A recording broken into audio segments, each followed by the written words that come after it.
Welcome everybody! Welcome once again back to the 2021 Spring Split Amazon University Esports CSGO Championship, brought to you by the Newell and of course our lovely sponsors down at Unite Students, Logitech G and Twitch Student. My name is Morgan Novigame Palmer and I'm joined by my partner in crime, my ESL buddy. How are you doing today, Zach? More importantly as well, your Newell buddy. Don't forget about that one. Oh yeah, I'm doing fantastic.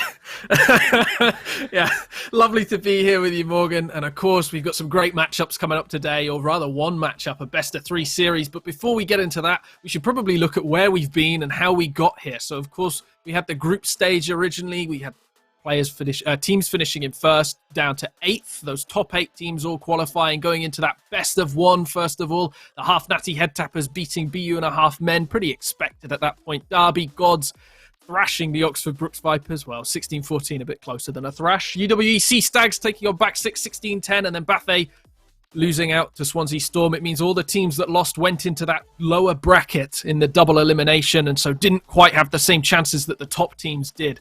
Then last week, that's where it got really interesting. We, of course, watched a couple of games, but while all that was going on, we saw it on the screen. Half-natty head tappers lost out to Derby Gods in a best-of-3 series. They took the second map, but couldn't quite get the third. Derby Gods won 2-1. It really wasn't expected, especially considering the half-natty head tappers are a top-seed team, expected to really be in the grand finals, or at least be in the upper bracket finals today.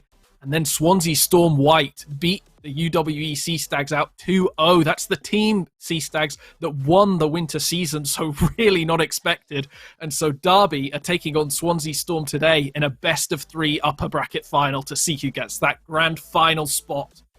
And that's going to be our game for today. You can see it up there above us, right there. Derby Gods here, Swansea Storm over that way. That way. There we go. Got there in the end. We can't understate how much of an upset that was, because we were casting and we had a great game. This is lower bracket. We're watching Oxford Brooks Vipers. I think they just managed to pull through a win to continue that lower bracket gauntlet run. And then our producer was putting through the scorelines and we're like, wait, what? Because half-natty head tappers and UEC Stags, they're the two favorites in this tournament. They had a great group stage. I'm pretty sure they only kind of lost to each other as well through the whole thing. Both teams untouchable, fragging wise as well, just everything. These two teams were great. And so seeing them drop into the lower bracket, so not only is that an upset to see one of them, but the fact we saw both now means that we won't see them matched against each other in the grand final. It is impossible for either of these teams to both get to that point, which means they're either going to get knocked out of competition in lower bracket or they're going to knock each other out. So, which is just genuinely blows this entire Varsity playoffs wide open.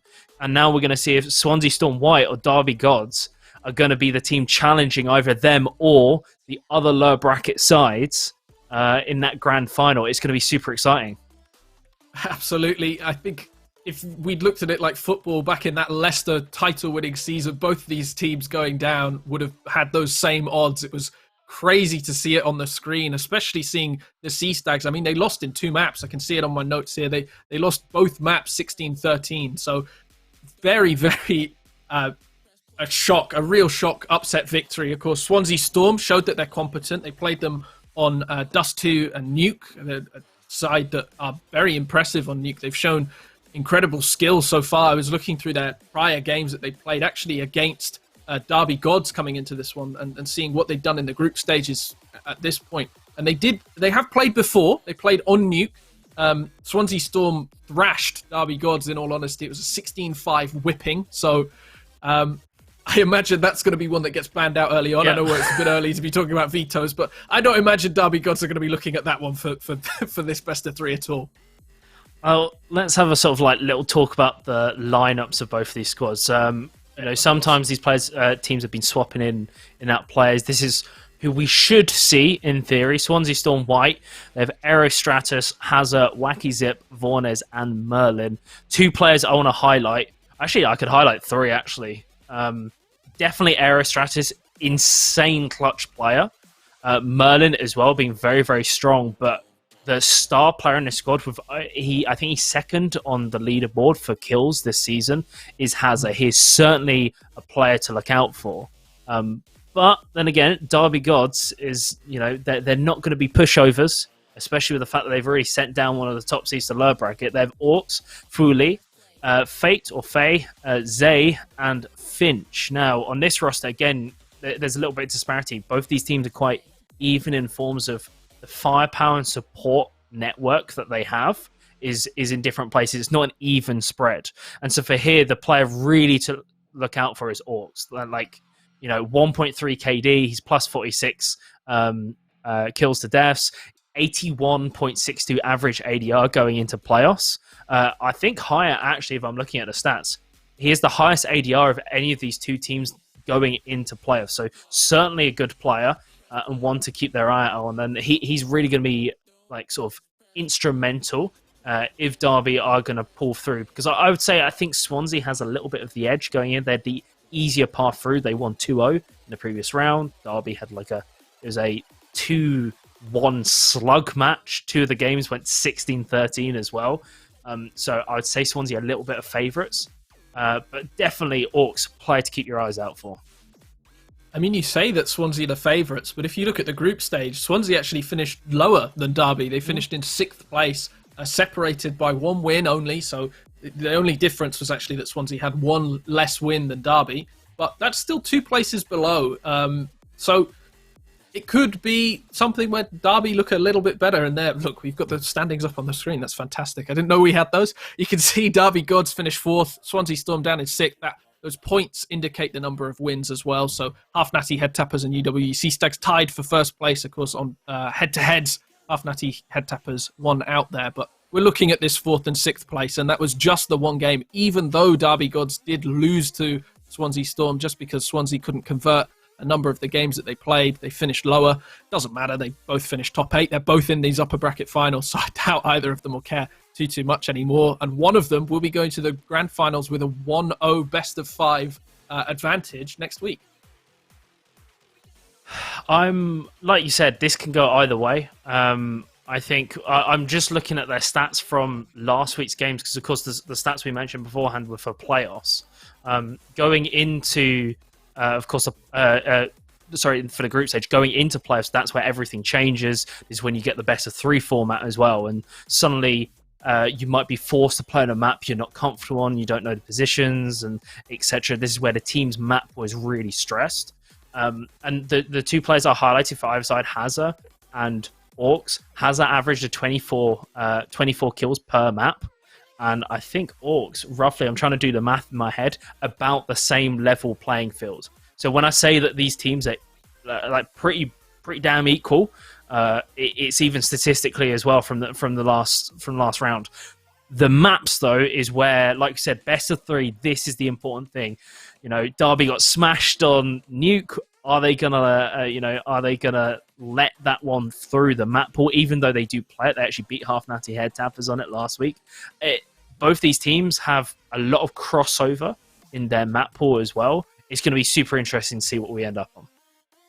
Of course, yeah, they both play the same maps. You just said that. They are 2 teams that enjoy playing on the same maps. We've only seen 1 best of 1 between them so far. The best of 3 format blows the door wide open. We're going to see them playing on maps that they're maybe a little bit more uncomfortable on, ones that they don't want to see.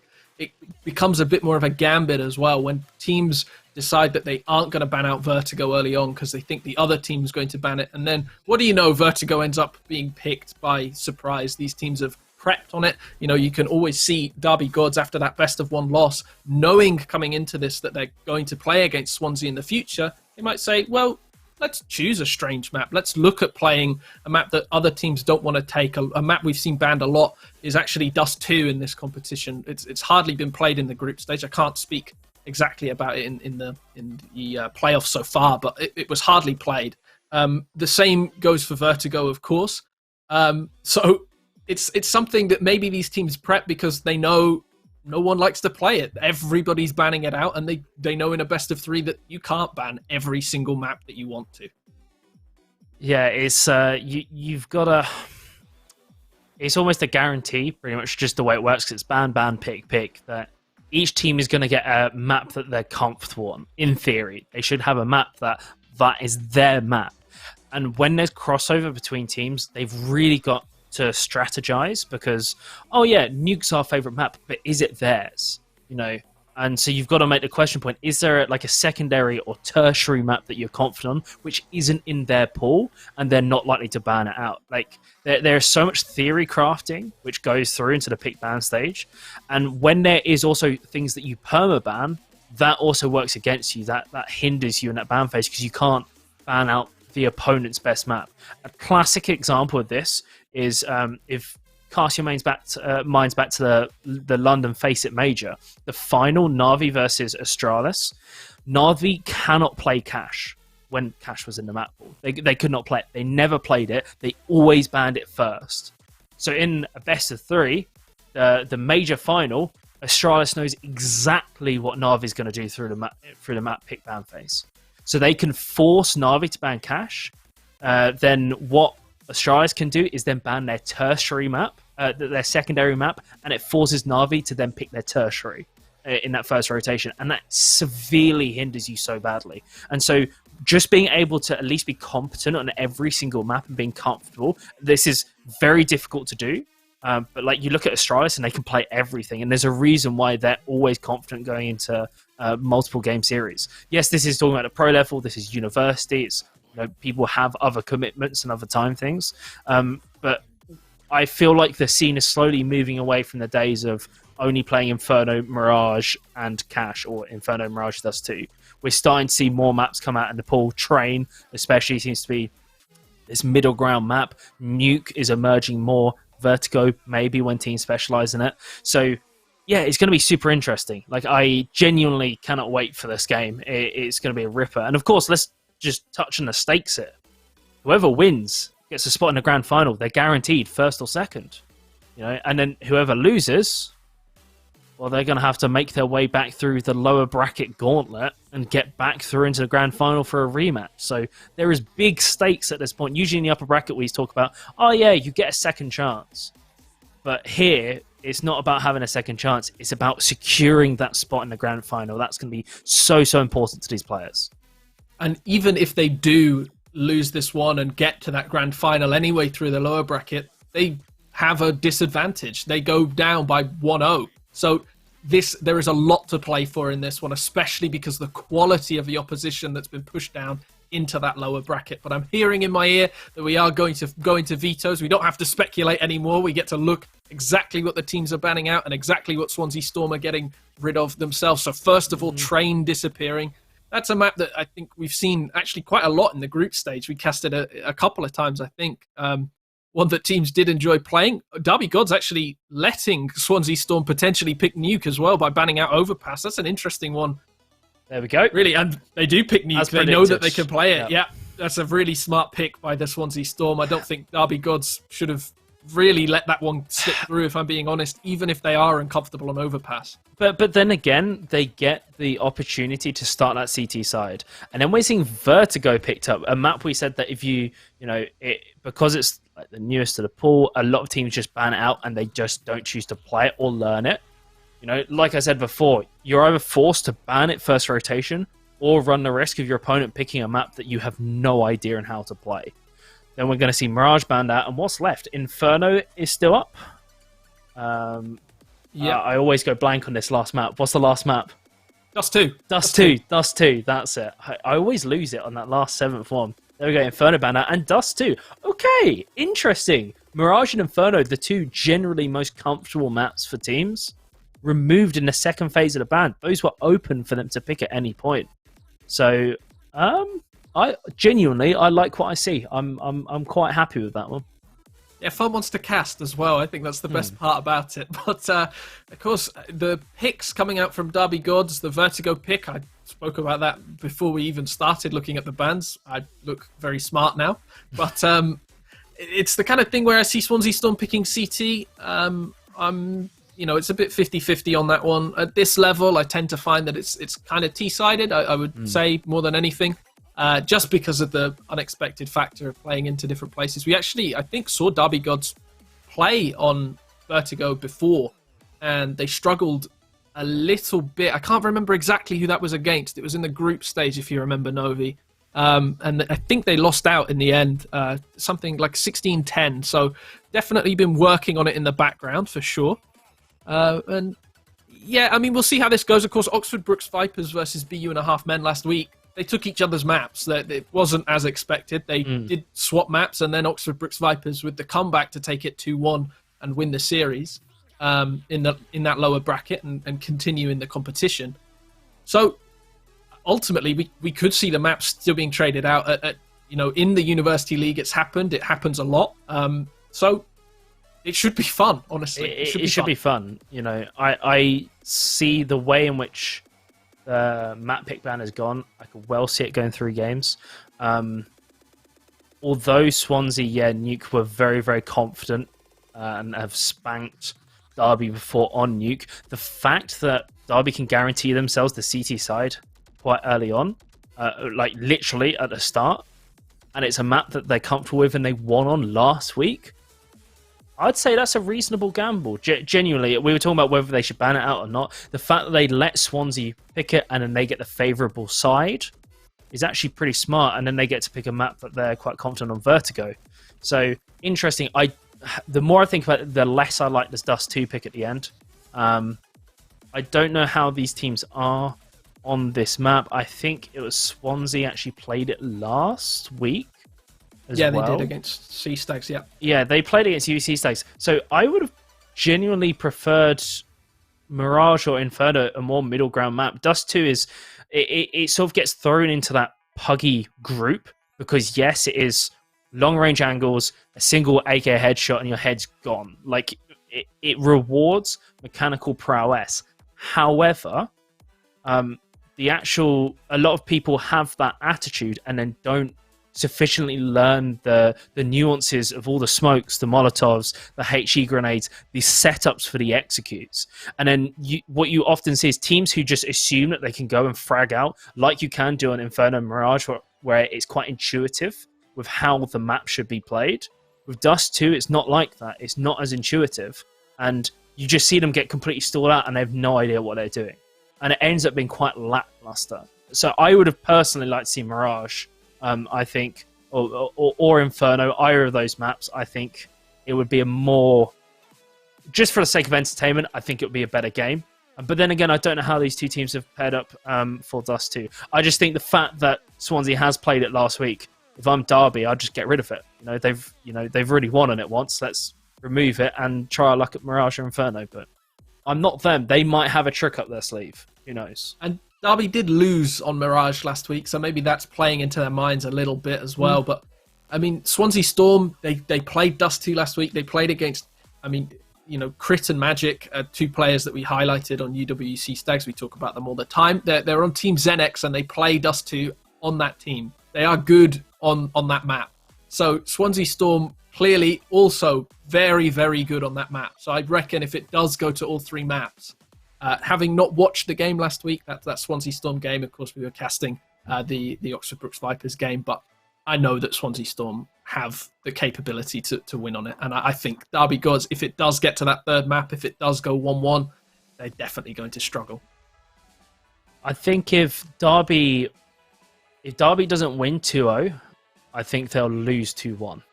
So I think if they don't win Nuke, we're going to go the distance. We're going to see 3 maps, but I reckon they'll lose it on Dust 2.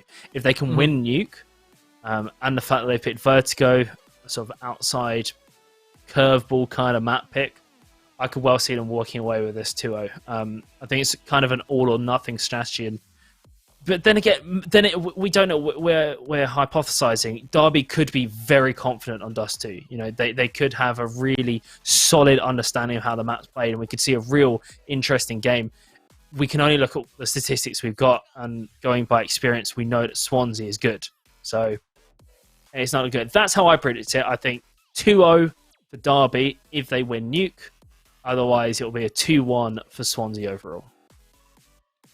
I'm definitely going to agree with you on that one. There's no way that this doesn't go to all 3 maps if Derby lose out.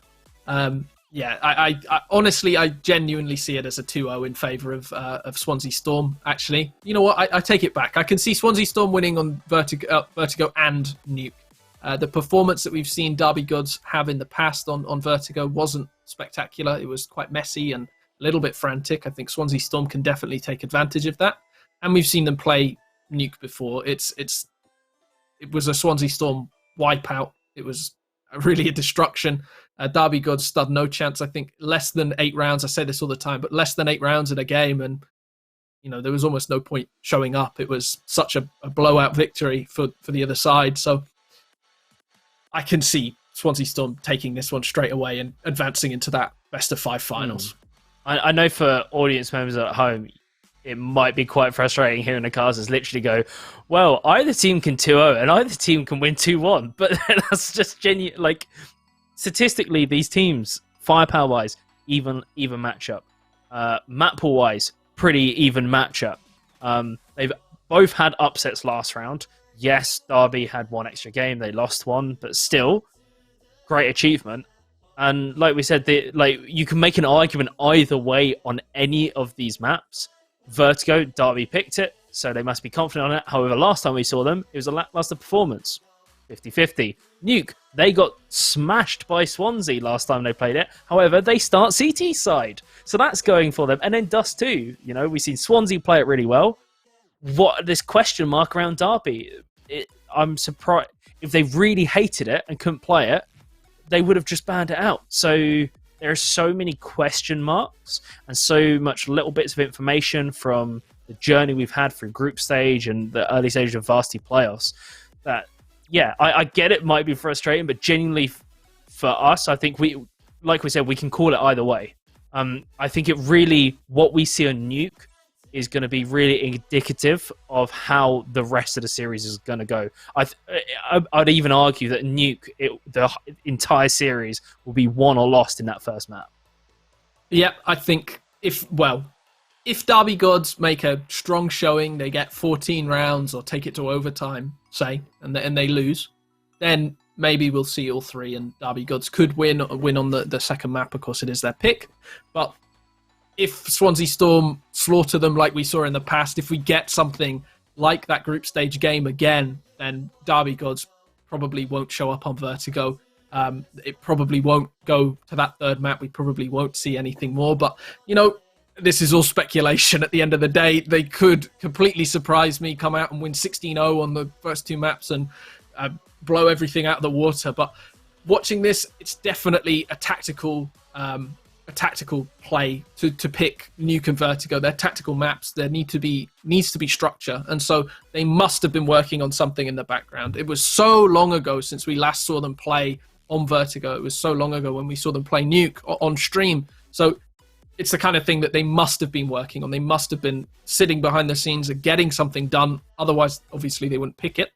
So the elements of the star players on Swansea Storm maybe going to struggle a little bit more. There might be, Hazard might end up slipping down the table a little more just because Derby put together a really strong team performance.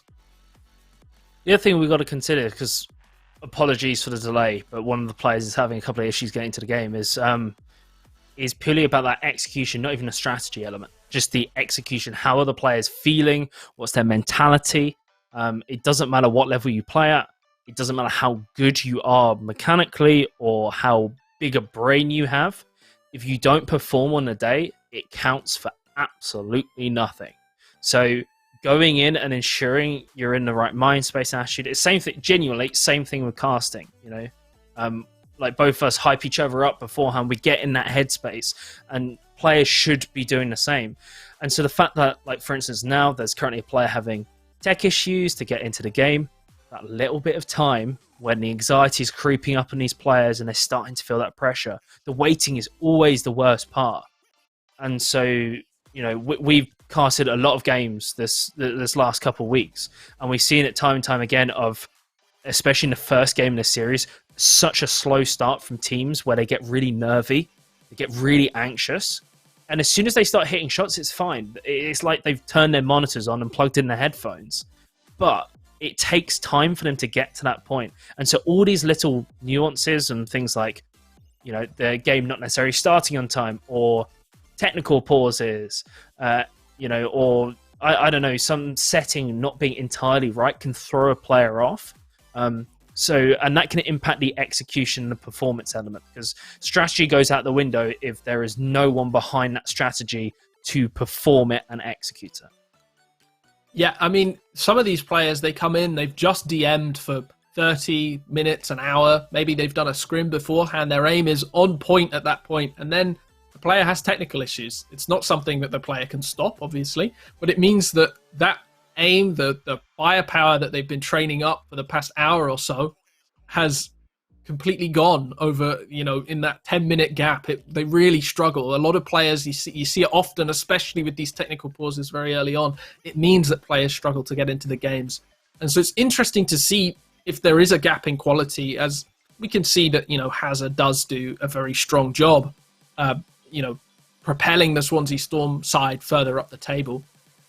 It'll be interesting to see how players like that do struggle when they are essentially just sat having to talk to their teammates for a while, waiting for the game to start. There's not really much more they can do, just sitting around. So especially maybe on these tactical maps, it gives them a chance to talk about strategies that they've got coming, what they're going to do there. But it'll be interesting to see how that affects their early game performance, definitely.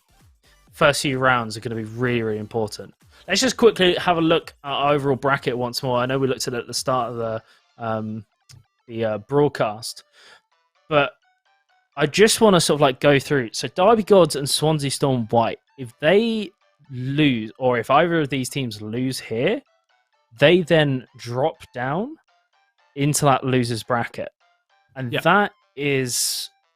let's see. Who can they potentially run into? I want to work this out. Oxford Bricks Vipers, very decent side. They actually got beaten by the Derby Gods, 16-14. You can see at the top of their screen. Bath A got beaten by Swansea Storm White. So both these sides have lost to the two teams in the upper bracket final. Then you get to the half-natty Head Tappers and UEC Stags. So even if they lose in that upper bracket, yes, they get that second lease of life. But then you've got the rematch from the upper bracket semi-finals. This is it is not going to be an easy run through. So when we said that the stakes are high for these teams, it's not just punching your ticket to that grand final. It is also just trying to avoid one of those top seed teams potentially sending you home before you get to the grand final of this competition in the Varsity playoffs. But yeah, I think we've had confirmation that we should be starting soon. So finally, we apologize for the delay, but I'm excited for this. I'm still excited. We started, 15 minutes ago. I'm still pumped. I just want to get in. I just want to cast some good Counter-Strike. I'm going to push you. I'm going to be very mean. I'm going to push you before we go in. Give me a prediction on who if you were a betting man, who are you betting on for this game? I'm betting on Swansea Storm to take the series. I'm betting on them to win 2-0, take both maps. I think they're going to crush on Nuke. I think it's going to be 69 would be my guess. I think Derby going to show a bit of a better showing than they did in the group stage, but still going to lose out. Get a few more rounds because they're starting on the CT side. And then going into Vertigo, Swansea Storm are going to win 16-12. I'm calling all the score lines. I'm making myself known here. I'm going to, not just because I genuinely believe it can happen, but also for the sake of being different, I'm going to say it's going to be Derby 2-0. I could see them. They've played a Nuke. They won on it last week, just like Swansea did. They start on that CT side. It's the easiest side to get going on compared to the T side, especially if, like we said, you've gotten cold a little bit from the warm up. Here we go, ladies and gentlemen. Throw for the weight. Good things are meant to be savoured. It's the upper bracket final. University of Derby and kicking off with a bang. This is a tear, and Derby Gods, I was going to say they come through with the advantage, but no. Swansea get on the site. And there's two left alive. They've made noise pushing down onto B, though, and Orcs is going to hear that one as he pushes through the door. Actually, doesn't hear it. He's thinking that they're on the A site. He's checking around, looking for weapons. The kits. It might make his retake just a little bit easier. A smart play, but making his presence very known as well to Hazard and Vornes. They're going to hear where he's coming from. Decom, pretty obvious at the moment to see what's going on. Just sneaking around, waiting for that bomb site. Seems to think that there's a player above him. Both players hiding away, though. That flash coming in scares Orcs away. He's just hunting for these kills, but that timer on the bomb slowly ticking down. The Derby Gods side not getting anything done. Swansea Storm just hiding away, waiting for players to peek out for them. And Orcs going to fall at the last there, struggling to do anything. And Derby Gods lose that first round. Swansea Storm take it. And they're going to come out with a full buy. Derby Gods forcing up to counter them, though. Seen a lot of debate whether there should be a force by the CTs in the second round if they lose. Ts seem to force regardless of any situation just because they can. The stuff is cheaper, they can run and abuse the SMGs. But then again, when we see a force, usually, or what I like to see is less, SSGs, less MP9s, more Desert Eagles and utility. I far prefer that. However, Fate's going to try and prove me wrong. He finds one for his money. So that's something. Wacky also goes very, very low. This is doable for a CZ or a stray bullet of anything. Can fail the Swansea Storm player. Now they're out in the open Orcs and very uncharacteristically... Oh, I cannot say that word. Very unexpected of him to whiff a shot like that. And now... Derby Gods are left once again in a retake with the man disadvantage. This isn't good. This isn't what I wanted to see. But there is the flank coming through. Woo! There we go. Vornes taken down, but that should be traded back. The MAC-10 spray maybe getting a little too hypey by Merlin. The HE grenade's not going to do the business. And an AK-47 for their troubles. Suck it, Zach. Derby Gods come back with style in the second round. I don't know why we could turn this into competition between each other, but I don't care. Derby Gods. I mean, they beat an AK with an SMG. Yes, that's great by Derby Gods, but also that was an unforced error by Swansea Storm White. Definitely, and you were talking about how you prefer to see the Deagles. Derby Gods don't need them. They stayed on the MP9s, they stayed on the SSGs. It worked out for them on a retake as well. The Swansea Storm players just fumbling a little bit, but it's going to be a quick rush in towards A site. That Molotov going to slow them down, though. It means, actually, Swansea Storm, they reconsider it all. The flash that came in, wasted. And they're just waiting. Derby Gods countered them perfectly with that Molotov. The smoke as well. Just going to hold them at bay for a little bit longer. Zay gets the headshot through the door. The destructible nature of it, making it more difficult for the Swansea Storm players to get what they want in Mini. Just going to back away. All this utility, actually, from Derby Gods has been incredible early on in the round. Seeing Swansea kind of shut out almost completely. Yes, they've lost a man, but more importantly, they haven't been able to gain any entrances that levy an advantage later on into the round. Nuke is a very kind of two-step process. You can't just straight rush through. Yes, you can through hut and say like squeaky, but then your options to get to B are, okay, you need to get through squeaky, then down vent, you go through, or you have to get outside control, and then down secret. Didn't quite go the way that Derby wanted, but it's fine. Finch is waiting patiently, picks up one, but it's a 1-for-1 trade. Aerostratus gets decimated. Fate picks up two, and Derby Gods pick up a second round. And as I was saying, yeah, Swansea pushed straight on out, but there wasn't much utility usage.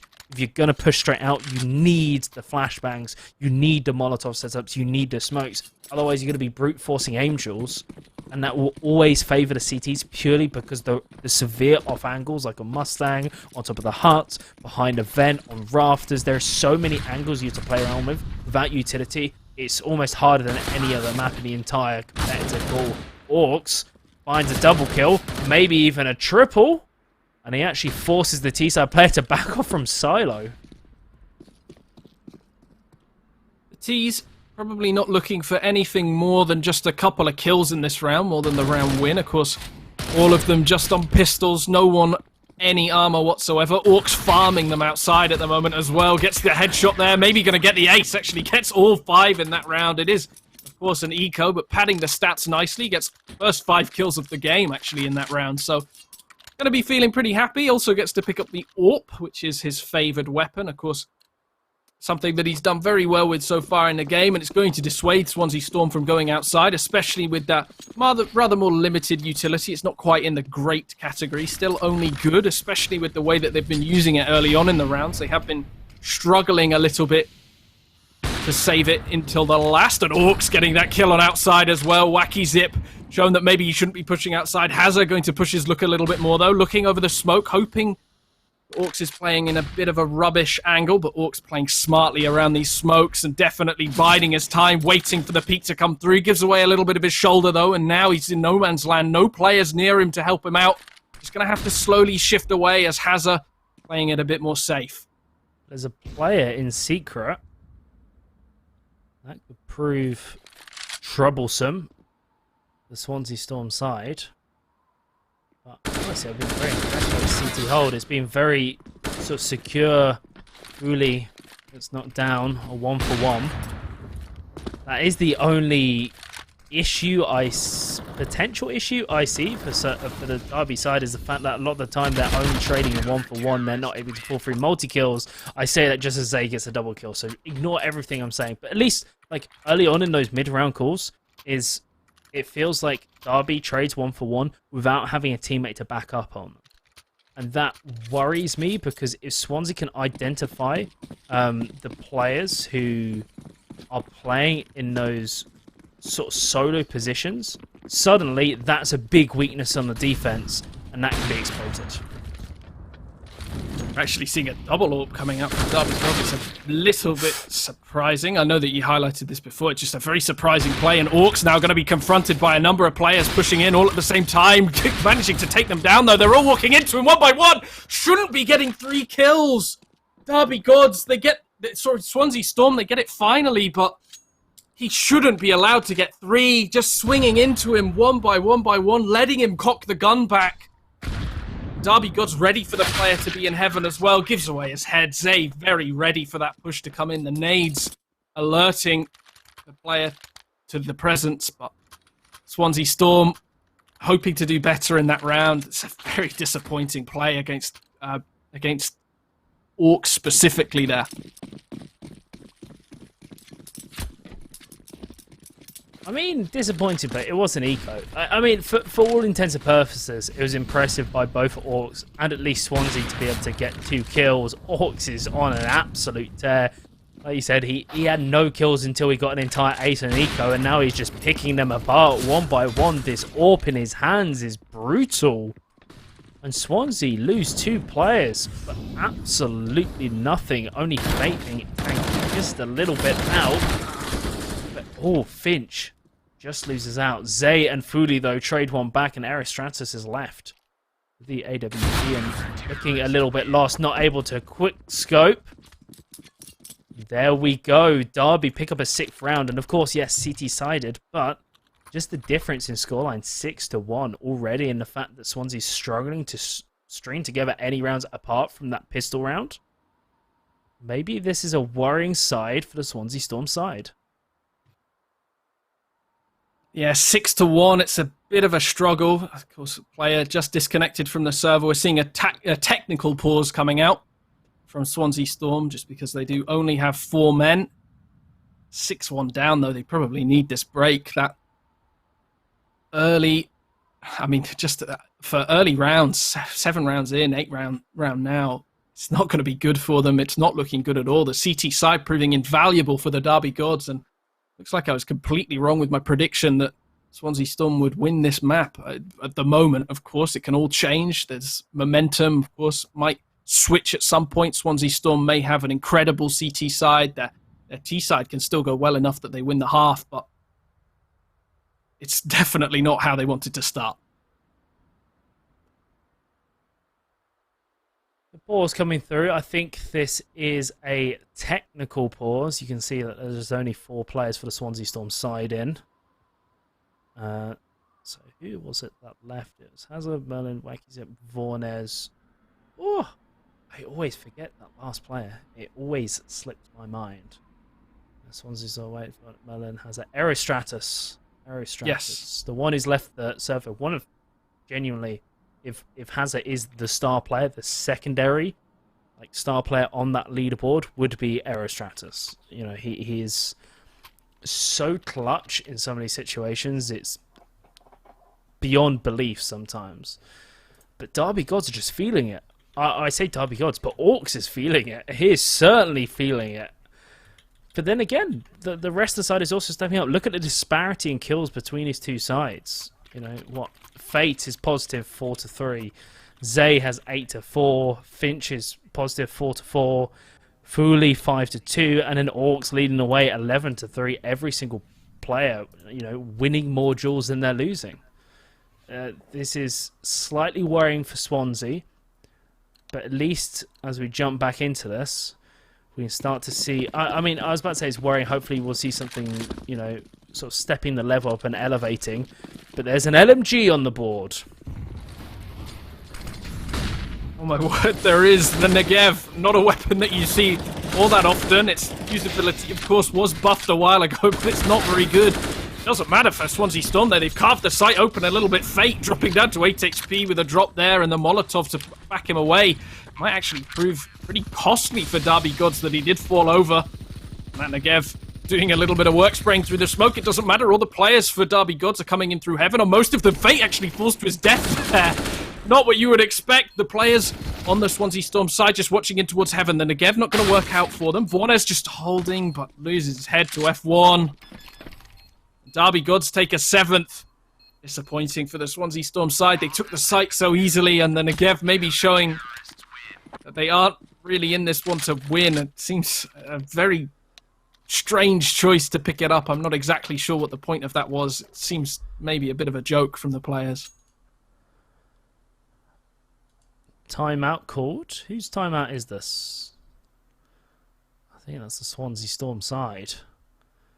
So maybe it was kind of just a throwaway round. Don't like, let's GG go next. We've got this loss bonus. We're going to be able to buy it anyway.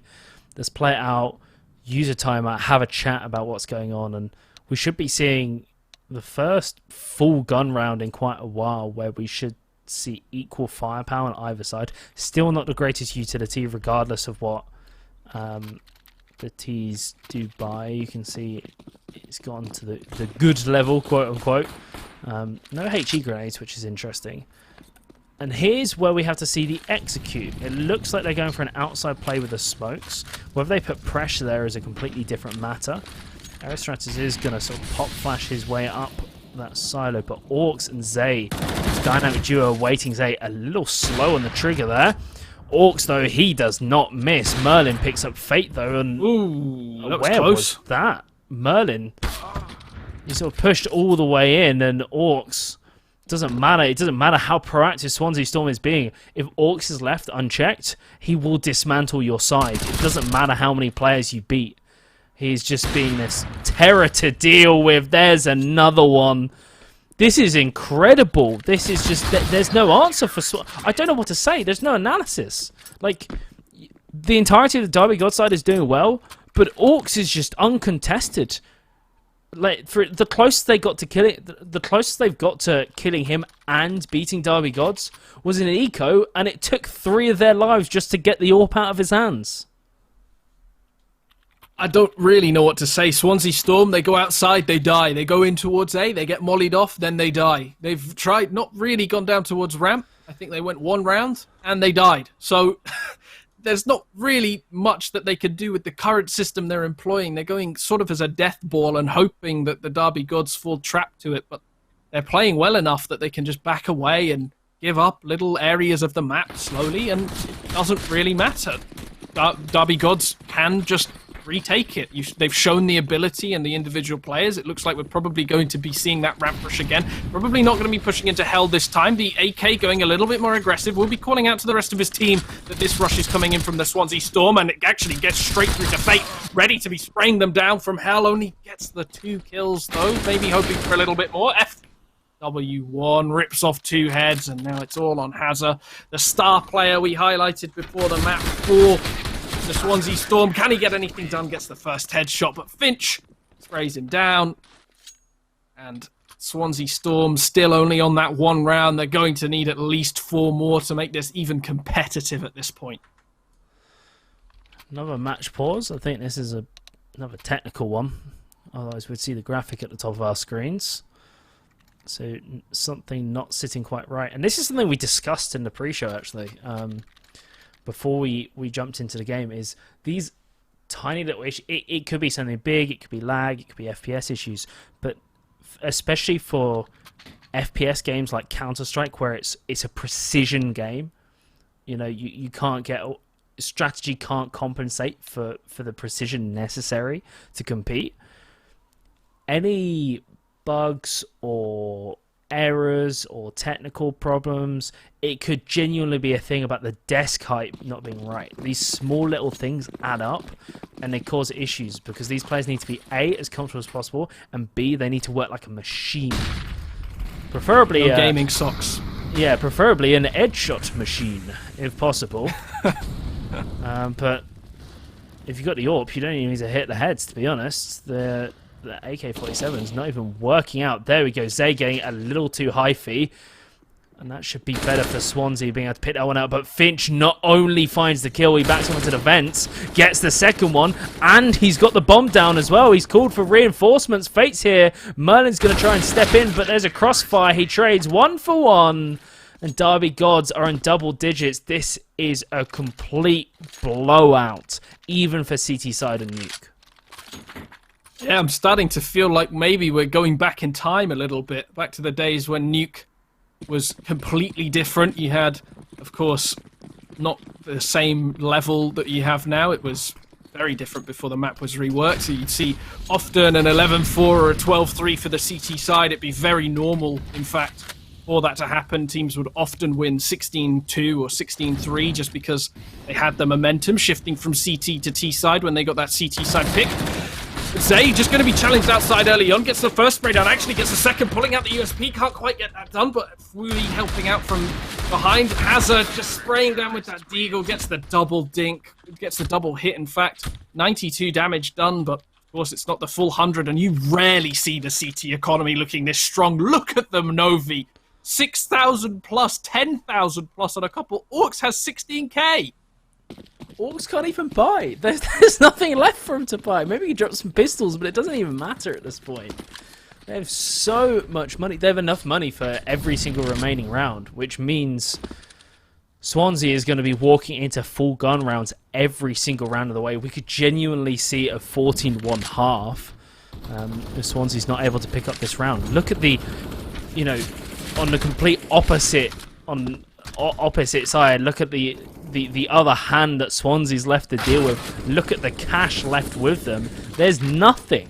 There's barely anything in the bank. The least amount of cash on any player on Derby Gods has more than the entirety of the Swansea side together. But if there's overextensions like that by Fuli and Zay as well, and it evens things out, okay, Swansea might just have been given a lease of life to get back into this game, or at least win more than one round. But Orcs is going to try his absolute hardest. He doesn't lose these. He sees the shoulder. Oh, it was a slight wallbang. Goes for the no-scope as well, but that seemed to deter the push. They're not too sure if they want to push through Hut or they want to back up completely. And actually, just seeing Fuli there, they've gone, we need to get out of here. We can't contest this.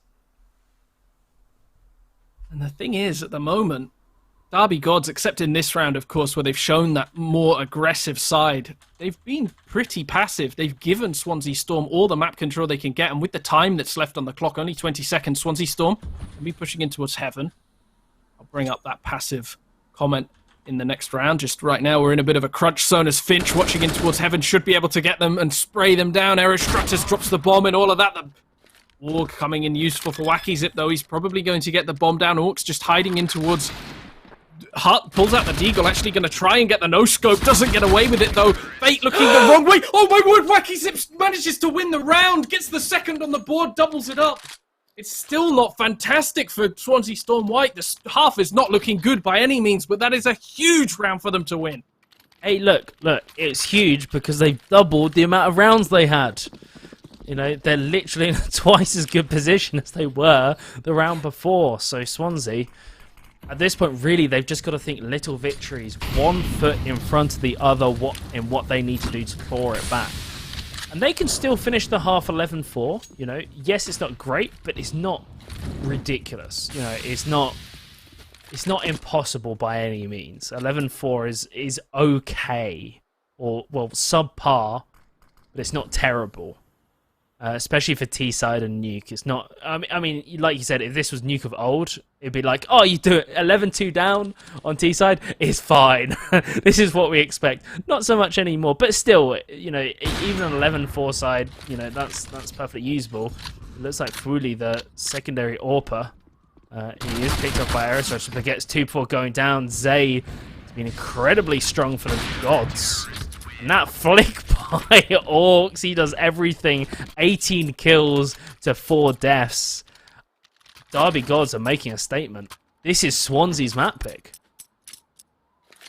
I feel very bad about saying Swansea were going to crush in this series now. They're looking anemic, really. Nowhere like their usual selves. You start to wonder, how did they win against UWE last week if the performance was anything like this? Swansea Storm, very passive, not really doing too much that's very impressive at the moment. One player pushing down into B didn't work out for them. Fuli pushing in towards ramp, supported by Orcs as well with that AWP, and the Swansea Storm players not really ready for it, taking down 2 of them early on, and this could well be a 13-2 half already. Zay maybe going to catch a player by surprise as well. Hazza, that star player for Swansea Storm, falling.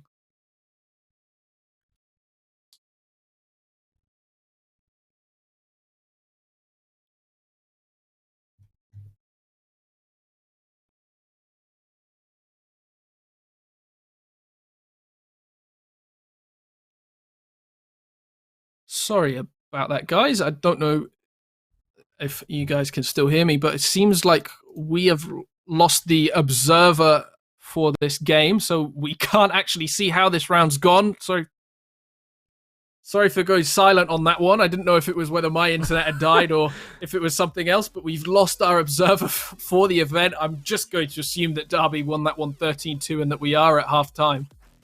Because Swansea Storm fighting against all the odds in that round alone. I think it was a 2 versus 5 when we lost it, but yeah, getting some confirmation. Our observer has unfortunately lost their internet. It wasn't me, so we've lost our observer feed for just a little bit.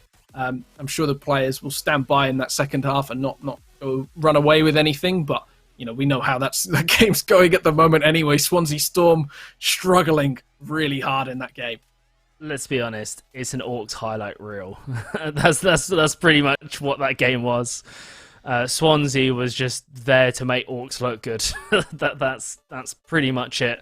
For Swansea, though, certainly not what they were expecting, not what they were hoping for.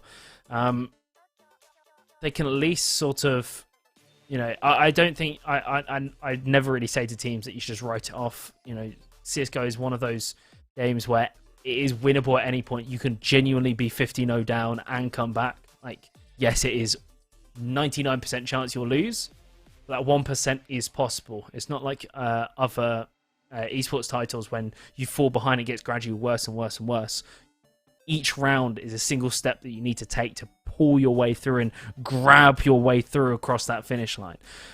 So Swansea, in one mind, there's like whoever's the IGL has to really rally that team, get them focused, take it one round at a time, and really just try and hype the guys up and get them into a good frame of mind where they can start performing. The second thing also is, although I don't think it's the best scenario, but if you are going to go, all right, this game's a write-off, use every single round, every single second as, we called it a quasi timeout. You know, use every single free second you have in every round when you're in a 1 versus 4 clutch. Use it to talk to the team. This is a luxury that you're afforded very rarely in sound-based FPSs. And so if you're making that decision and you've already thought ahead going, we're just going to try our best, but actually our minds are focused on the second game in the series, well, then use the time in the first game to go over everything and find out what's going wrong. Because currently, there is an issue for Swansea, and they need to solve it either in the next few rounds and make a comeback, or solve it before they get into that second map. Because not only is it Vertigo, it's Derby God's map pick. Absolutely, and we've actually got the live score up at the top here. Sorry, the players still playing that second half. I'm really sorry that we can't be watching it at the moment. You'll just have to be looking at us. We can, pretend like we know what's going on, but we've got the same information as you. It looks like Derby God's actually going to come back from this one in a huge way, 15-2 up. Wow, I did not see that one coming. Hey, I've predicted it, but I did not. Okay, I predicted Derby if they were going to let Nuke through. They obviously had a plan for it. I did not expect it to be like this. I'll take credit for predicting that Derby's going to win it, but not by this substantial margin. Like we said, Swansea just has to have a reset. It's not over. It's still a series, and I'd like to see them really step up, elevate their gameplay, and make it competitive. I don't know what else really is there to say, because it's such a difference at the moment. It feels like Swansea isn't the team that played last week. They're not the team that is, finished top 8 in the Varsity sort of like group stage. So this is I don't think this is a reflection of what Swansea can do. This isn't. Yes, Derby Gods is playing very, very well, but I don't want to bash Swansea because this isn't. To me, this isn't them. I know that they can do better. I'm just hoping that they step up and we get to see it for a second game. In the second game, and we see something competitive. There we go, 16-2. I mean, we kind of knew it was going to go that way. But yeah, Swansea, this isn't them at the moment. I think a lot of the times when it's this sort of disparity in the scoreline, it's very easy to go, yeah, they're bad and whatever. Swansea's not a bad side. They're not, but something is really, really going wrong in that team. And I want them to fix it because I want a competitive series so it's entertaining. That's what I want. I want something exciting to cast, not just the Derby Gods highlight reel. Yeah, it's hard to talk about when you're watching a game. 16-2, one team's playing very well, the other team just not there. They don't seem to be in the server. Swansea Storm, like you said, they're a shadow of what they were last week. It's not the team that we were expecting to show up. We expected a lot more from them, of course, and it is hard to talk about. It's hard to watch, really, because you've got to feel bad for those players. You don't know what to say to them. That definitely in this break, in between these games, which we're going to be thrown to in just a second, they need to be thinking and talking about what they're going to do, because that T side was woeful. It was difficult. As you said, painful to watch, but it's still a best-of-3 series. There is more games to be played. That was Swansea Storm's map pick, but as we said, both these teams can play it. Derby Gods very confident on it, getting their revenge from the group stage. But we will be moving on to Vertigo, and now it is do or die for the Swansea side. This is Derby God's map pick. It is going to be difficult. There is a huge amount of band-aids that need to be plastered over the entire team to try and find where that leak, where they're hemorrhaging that ability, and show us why they are in the upper bracket, why they were able to win in such a convincing fashion last week against one of the favourites of the entire tournament. But for now, we're going to throw to a break and come back with that second game and see if Swansea can bounce back, or is Derby Gods going to live up to their namesake?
front to the back.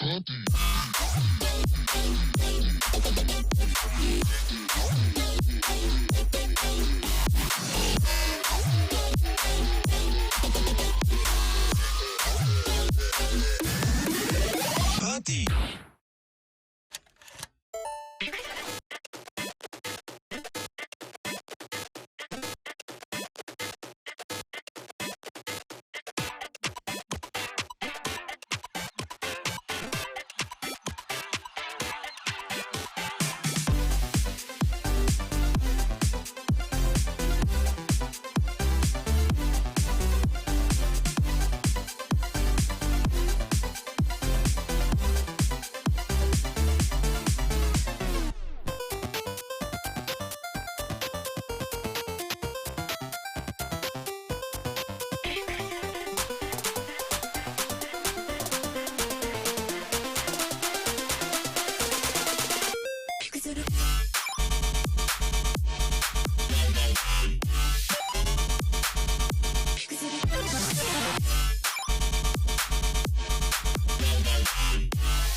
Don't pause.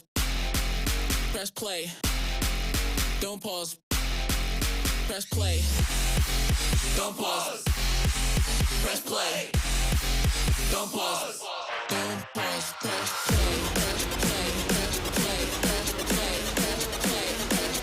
Don't pause. Press play.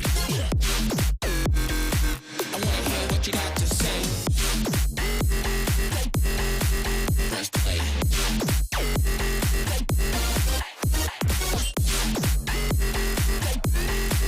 Press play. I wanna hear what you got to say.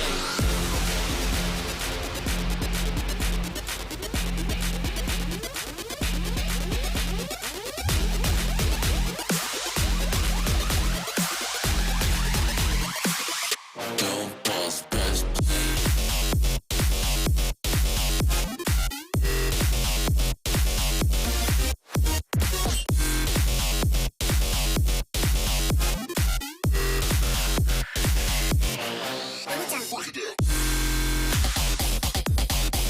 Press play.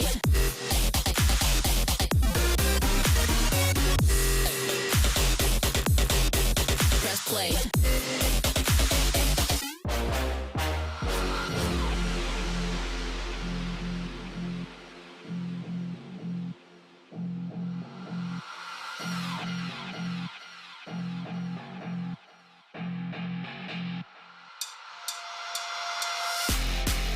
Don't pause.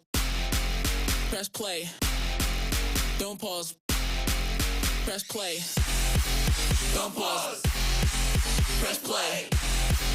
Don't pause. Don't pause. Press play. Press play. Press play. Press play. Press play. Press play. Press play. Press play. Press play.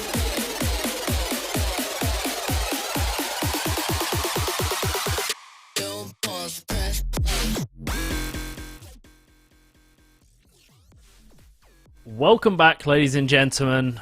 Back to the Amazon University Esports 2021 Spring Split CSGO Championship Varsity Playoffs Upper Bracket Finals. God, that was a mouthful, but we got there in the end.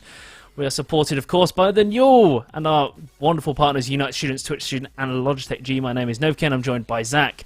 And man, I mean, I know the map is called Nuke, but Swansea Storm, White, they didn't have to have a meltdown. Oh, that was a good one. Yeah, they really struggled on that map. They looked nowhere near what they'd looked like before.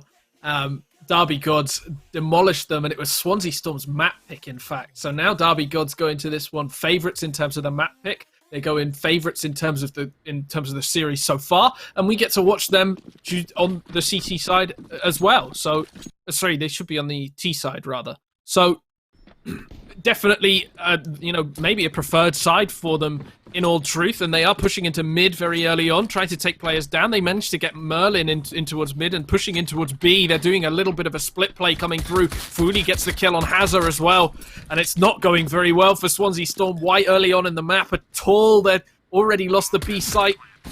Luckily, they do have the kit in Wacky Zit. Well, not anymore. He's lost his head. Aerostratus and Vornez left to take this site back, all on their shoulders, spamming away with the USP. Last bullet, and he gets the kill. Vornez trying to run away, doesn't get it done. Derby Gods take the first round and looking just as strong, picking up where they left off.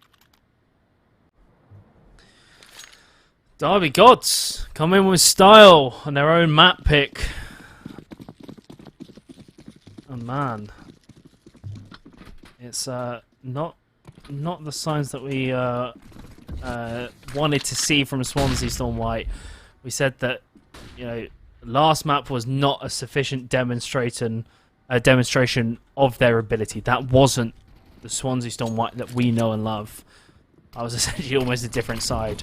This is now their chance to show us what they can do, and show us why they deserve that spot in the upper bracket final and the grand final even. Not gonna be doing it like that. Is the bomb being planted? Yes, it is. How did that happen? The CT's got him completely forced off. Swansea Storm White are just getting picked off. Merlin, there we go, finds one. But I don't know what to say. Okay, it's early days. It's early days. It was a full eco. This is where it counts. This is the full gun round. Well, they'll be hoping this is where it truly counts. If last game's anything to go by, they'll struggle a little bit coming into this one. Of course, we're hoping that they've had a bit more of a mental break. The head armor on them as well is all there. So these Mac 10s coming out for Zay and Finch might well be a bit of a struggle for them. Especially, but I say that, Finch gets 2 kills very early on. Wacky Zip as well, whiffing, and the B site, or the A site rather, instantly lost. Swansea Storm not looking any better at the moment. Merlin as well can't do anything. Has a spraying down through the smoke. Left with only a decoy and a smoke. Just, I mean, I don't know what to say. It's very disappointing to watch this game at the moment. It feels like it's going the same way as last time, and we're only 3 rounds in at the moment. Maybe it comes down to the pick ban, you know. You said that when Derby picked a Vertigo, Swansea Storm White, of course, had the decision on what side to go, and they chose CT. But actually, especially at this level, you know, Vertigo is a T-sided map. You certainly are, especially for the teams that know it. Defending as a CT is so difficult if you're against an experienced, practiced, drilled team. And obviously, if Derby Gods are going to pick the map, they're going to know what they're doing, and they're proving it right now.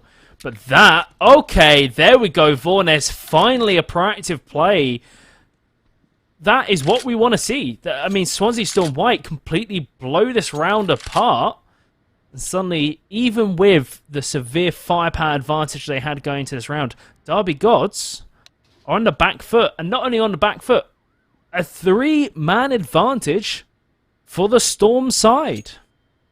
You can't count them out, though. Orcs has been incredible on that AWP on Nuke. Of course, we saw him on the CT side. He was tearing things up, looking for another kill here. Spotted out by Wacky. It will be calling that to the rest of his team. That right-handed peek proving invaluable. It's a position where if you do peek with the right-hand side of your body, you do get a little bit more information than if you peek with the left.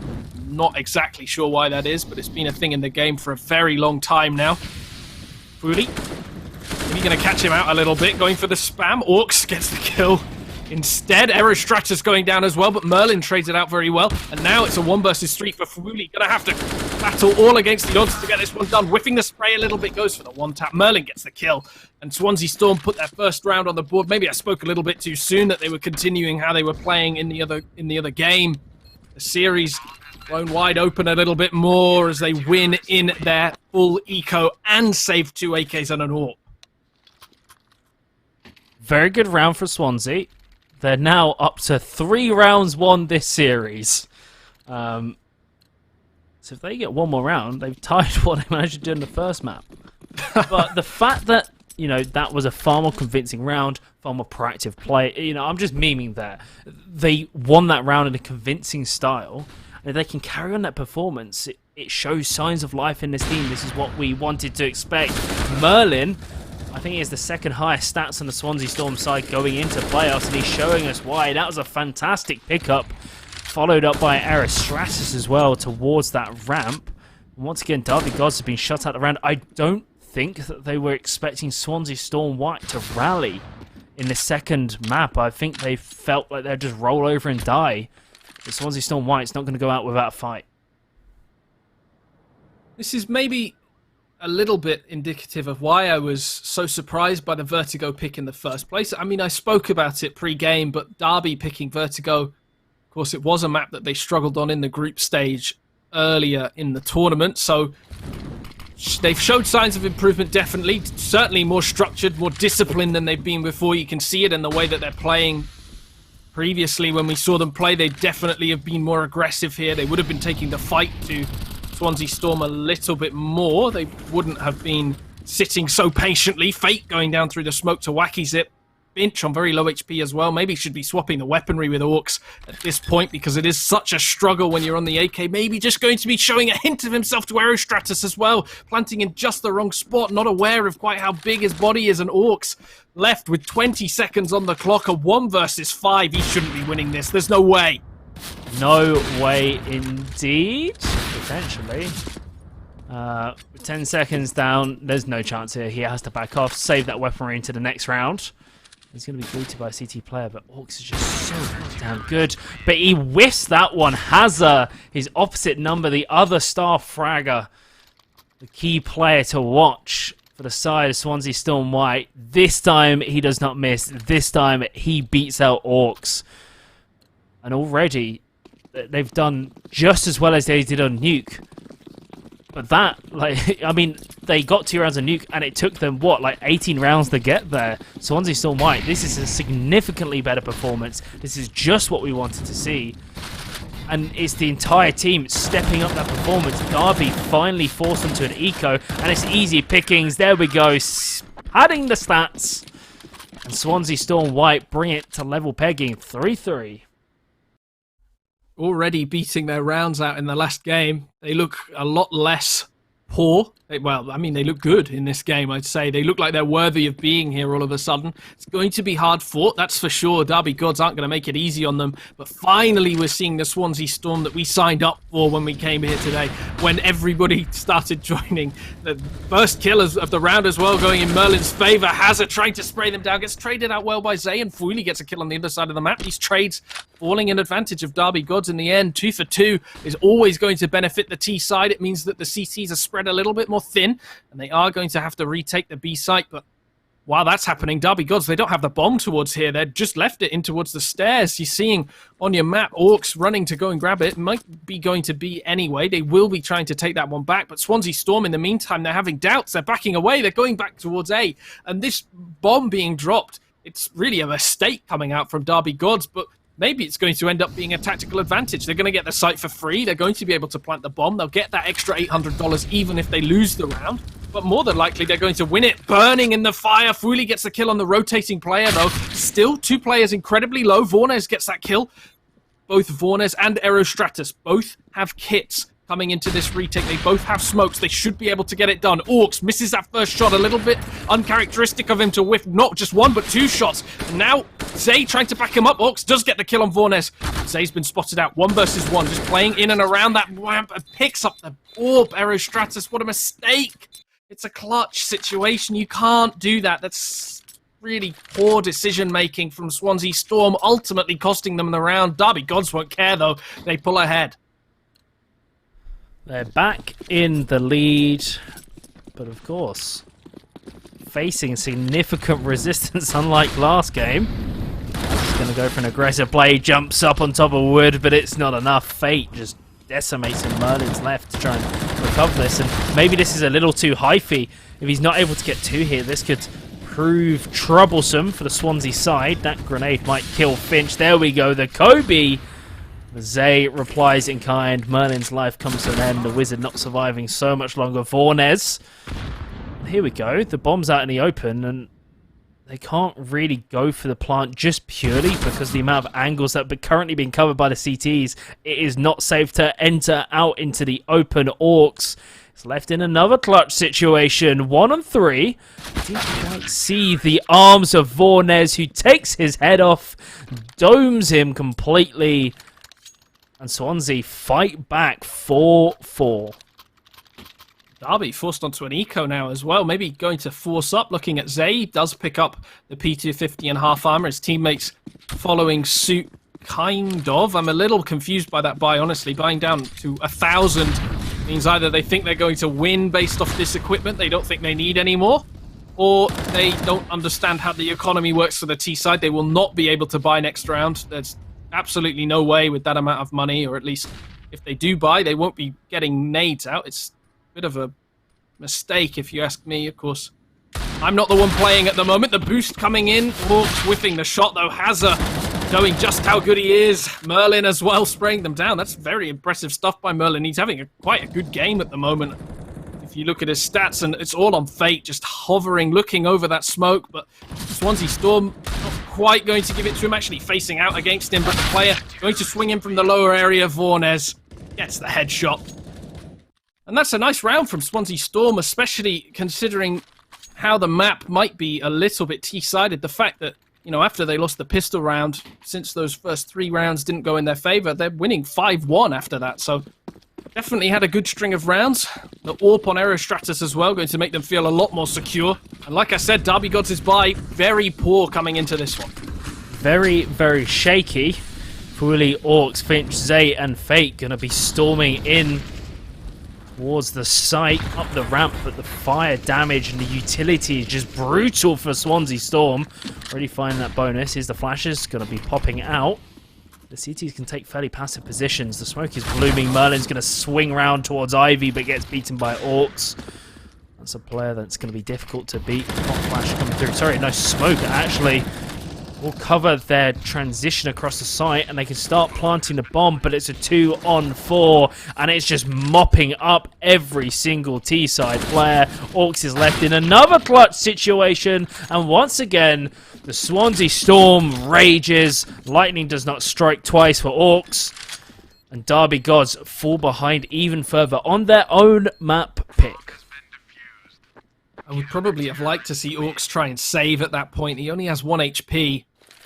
You know, is he realistically going to win a 1 versus 4 on 1 HP? Probably not. He does have ability, but that much ability? I don't think so. I don't think there's many players in the world that could do that at any level.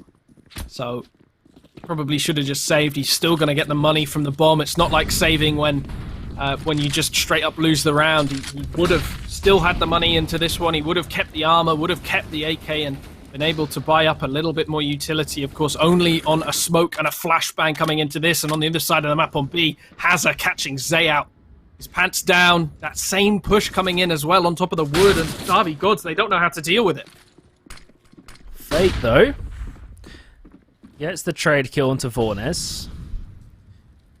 So that's some kind of advantage. Well, not even advantage. Yes, a 1-for-1 trade is in favour of the terrorists, but still, I think just getting anything, Derby Gods need to get that momentum back in their favour.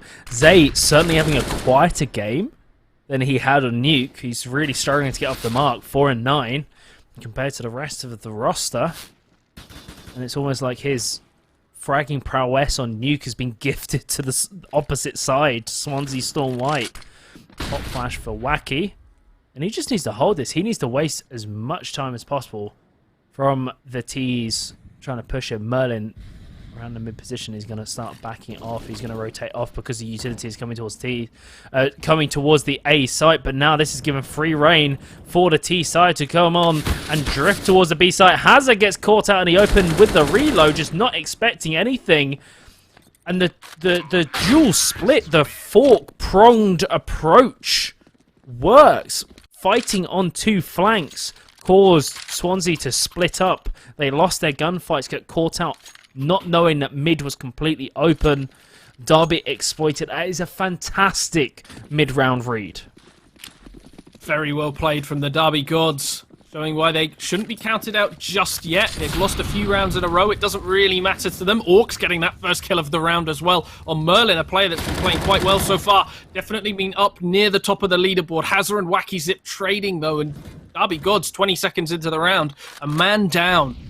And that's definitely a struggle on this map. In general, it's hard to take these sites. They aren't that easy. Of course, A site, significantly easier to take than B. Hazza posted up in his favourite position again, and Derby Gods, they know that this A site's much simpler.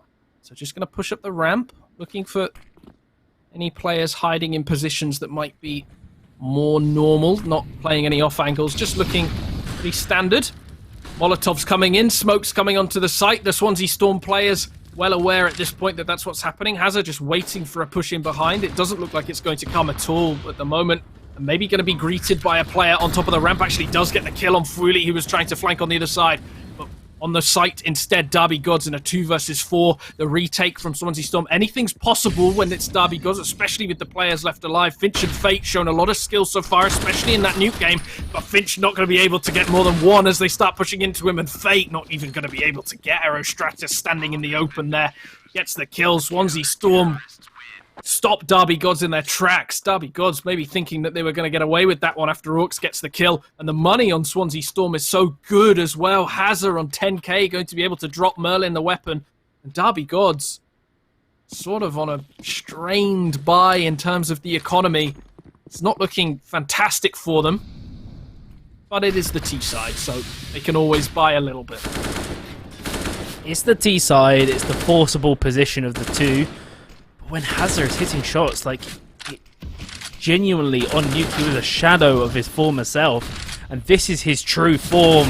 He's going absolutely Super Saiyan right now. He picks up 2. He's looking for the 3rd. He's doing everything. He pulls out the USB, but he's done his job. And Fooly and Fate are left with their hands and luck in the fate of the gods. And Derby, the gods are not looking down on them at all. They are not smiling. Swansea Storm White win the half, 8-5. And look at the economic advantage they have. They're in a good position, especially with the Desert Eagle buy here, to win this round to 9.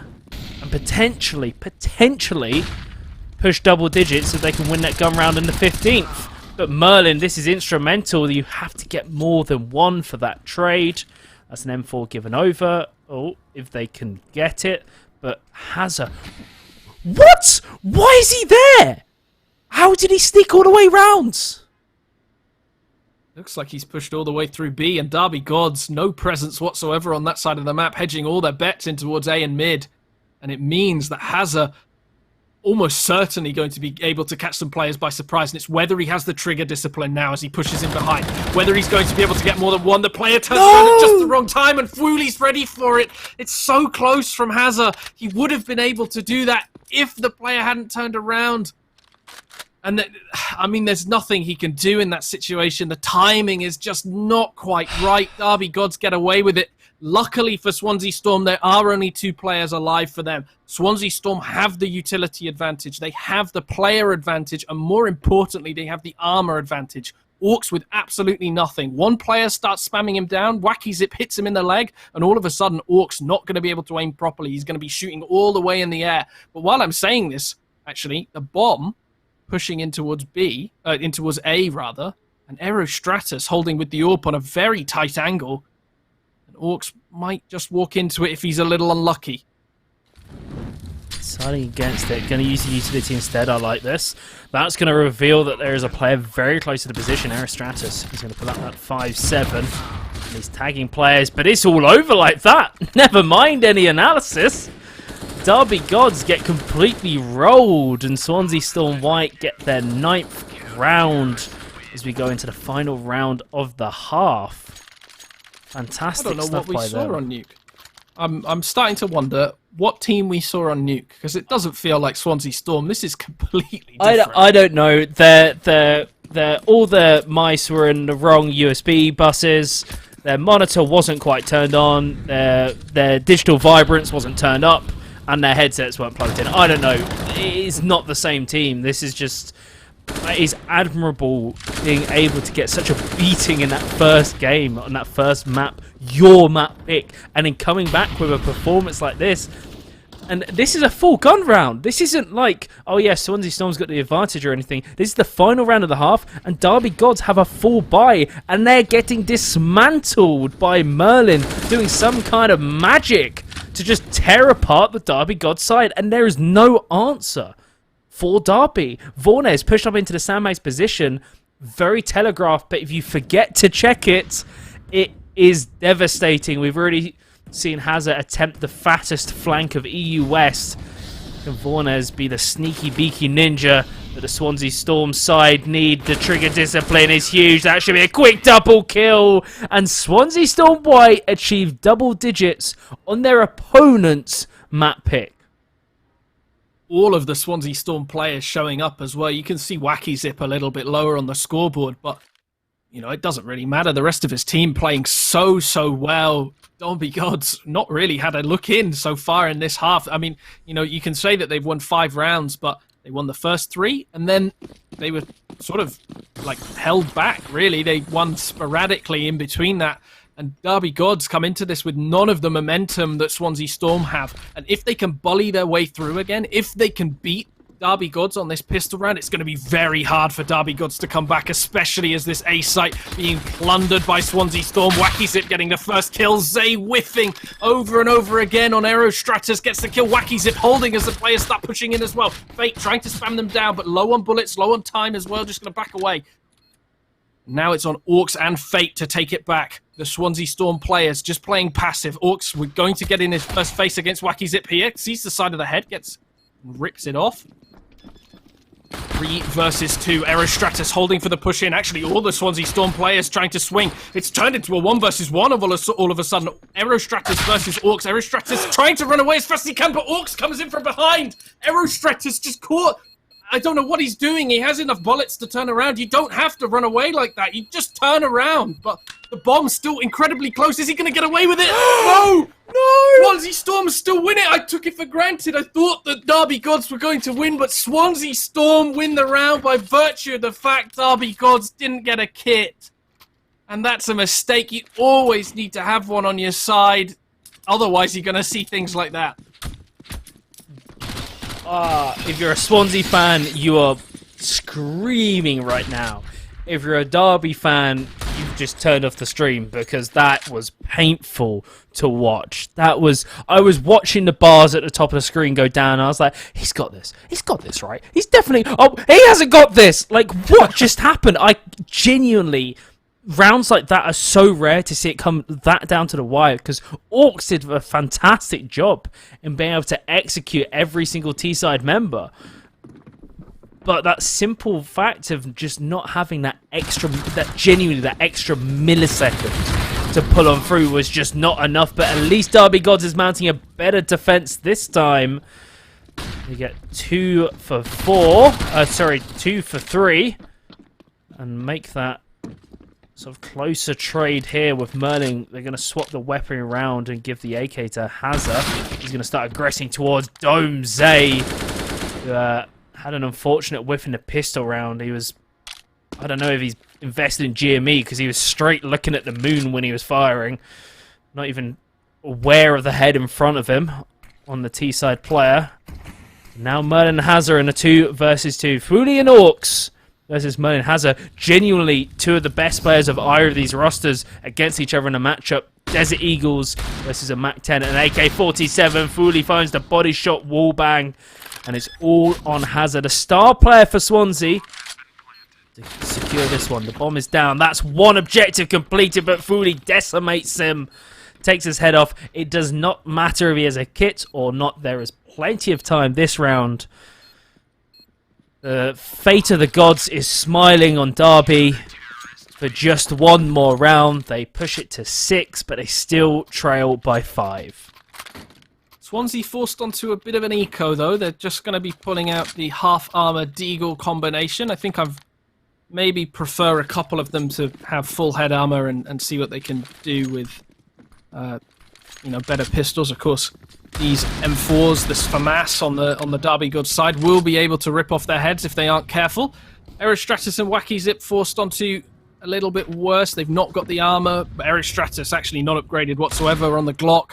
And that's not going to get him anything unless he strolls into Finch at any point, because every single member of the Derby side have head armor, so it's in the balance, really. Of course, these Deagles, we've seen what they can do in other games. We've seen that they can have a fantastic impact. Finch going to smoke them off aggressively as well. Actually falls down the elevator shaft, and that, there you go, the Glock working out against the lack of head armor on Finch. It's not going to work out for anyone else, though, and Finch comes in with the FAMAS, takes Fate down pretty low. He's going to be happy with the amount of damage that he did. A little disappointed that the kill wasn't found, but 5 HP, it's going to make it much simpler for the P250 for the Glock, for the FAMAS to get the kills, but Zay spraying them down, those taps from range with the headshots, and takes down Merlin as well, the player that was a little bit lower on health. Derby Gods turn around that, looks like it could have been falling away from them, especially with the early kill on Finch, the damage that was done as well.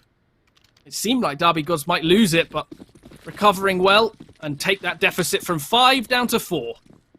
I said Zay was maybe aiming too close, looking up to the moon, but he came back down like a SpaceX rocket. With his sights safely aimed at Earth and pulled out like a 2 or 3k that round. So nice to see that not too phased by the blunder of the mistake in the pistol round. He's coming through strong, and now Darby, Orcs is in his comfort spot. He finds 3, a double no-scope to finish it off, and then there's the third! Orcs just takes everything for Darby. That's a disgusting hold. Swansea Storm, there was no way that they could penetrate that. Orcs showing that he's not gone. Nuke wasn't just a one-off. He's still here. He was one KD before. Now he's pushing towards the closer, where he wants to be, that 20 kill mark. Maybe even going to get 30 in this matchup if it goes the full rounds. Swansea Storm going to be thinking, what do we do about that? How are we meant to take B ever? That was such a strong hold.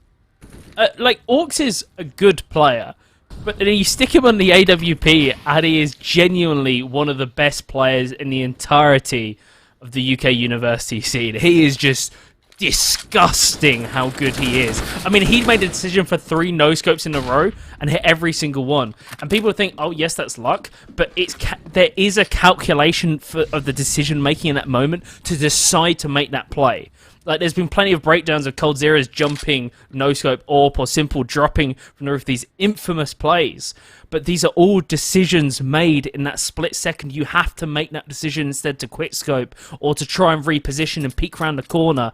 He made those decisions, and it just works for him. He's so confident in his ability. It is phenomenal to see.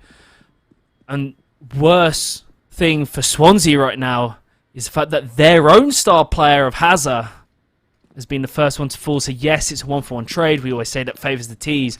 But when it's Hazard getting taken down, that's not a fair trade. That is definitely not a fair trade for Swansea. They're coming out of that trade worst for wears. And Erastratus is left to try and pick up the pieces. And despite his teammate falling down earlier into the round, he's going to pull on through. Merlin follows up, but Orcs is still alive. Can he do it again? This man is impossible on this AWP. The smoke is going to sort of defend the T side from that sandbag's positions. Is he just going to stick with defuse? No, I was going to say pros don't fake, nor do university students either, but Wacky Zip punishes him for it, executes him, and Swansea Storm push forward 12-8. I feel like with the back and forth, the fact that Swansea found that extra gear, then Derby stepped up in the hands of Orcs, I feel like we finally have a real game on our hands. Absolutely, but the problem is these 1-for-1 round trades also favour the T's. It's the same sort of thing. It's the same story as it is with the players. Fate spots a player out there, and actually Zay getting the kill on Wacky Zip as well. That's a player that hasn't been playing the best. Of course, it was pretty difficult for them when they lost Hazard. Erastratus sticking up to the mark. Merlin pulls the headshot off on Fate as well, but Zay hiding in on this site. He's already given himself away with the AWP before, going to get smoked off if the Derby Gods players just going to disappear. Finch gets a kill, going to try and push him behind for the flank. Actually decides against it.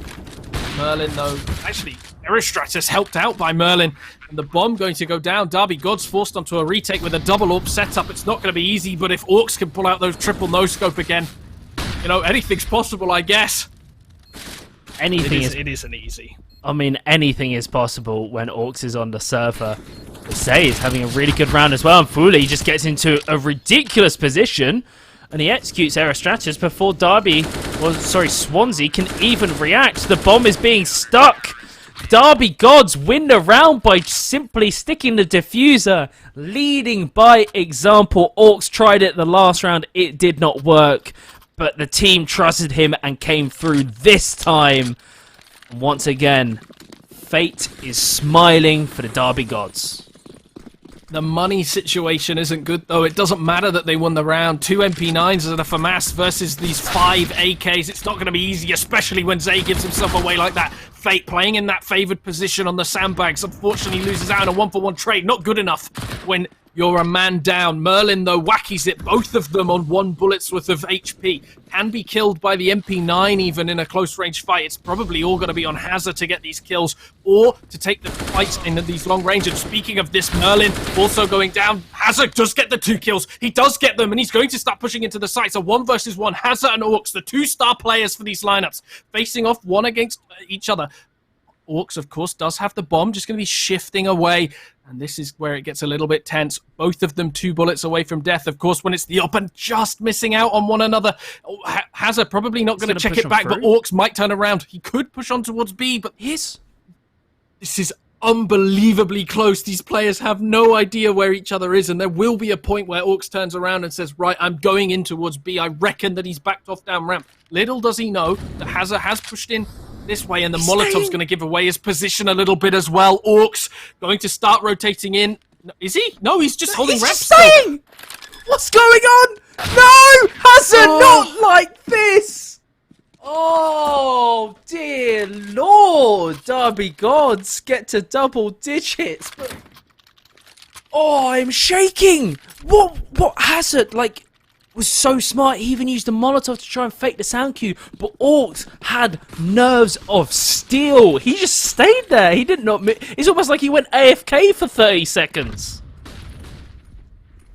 I wonder what he was thinking. Honestly, I wonder what the team comms were as well, because, of course, the rest of the team may be going to be giving a couple of insights into what's happening. They are going to start challenging him on the B site as well. They've not learned from last time. Orcs holding this one down as best he can. Gets the first kill. Hunting for a second. Repositioning. Does manage to get Aerostratus's little waist hanging out a little bit too far away from where he thought it might be. Orcs repositioning when that Molotov comes in. 3 players for the Derby Gods side have rotated in as well. And hunting the kills with the XM. Hazard gets 2, but traded out pretty well. It doesn't matter if you get 2. The round goes Derby Gods' way. And it looks like the CT side is the favoured one for both of them. Derby Gods as well, calling a tactical timeout to let that one sit. Let Swansea Storm think about what they've done. You can't challenge Orcs anywhere on the map. Think about that one. Digest that. Digest it. It's almost like we've reached the eye of the storm, that calm with this timeout. We've just had complete and utter chaos for the last few rounds. And then suddenly, Derby Gods go for a pause. A tactical timeout.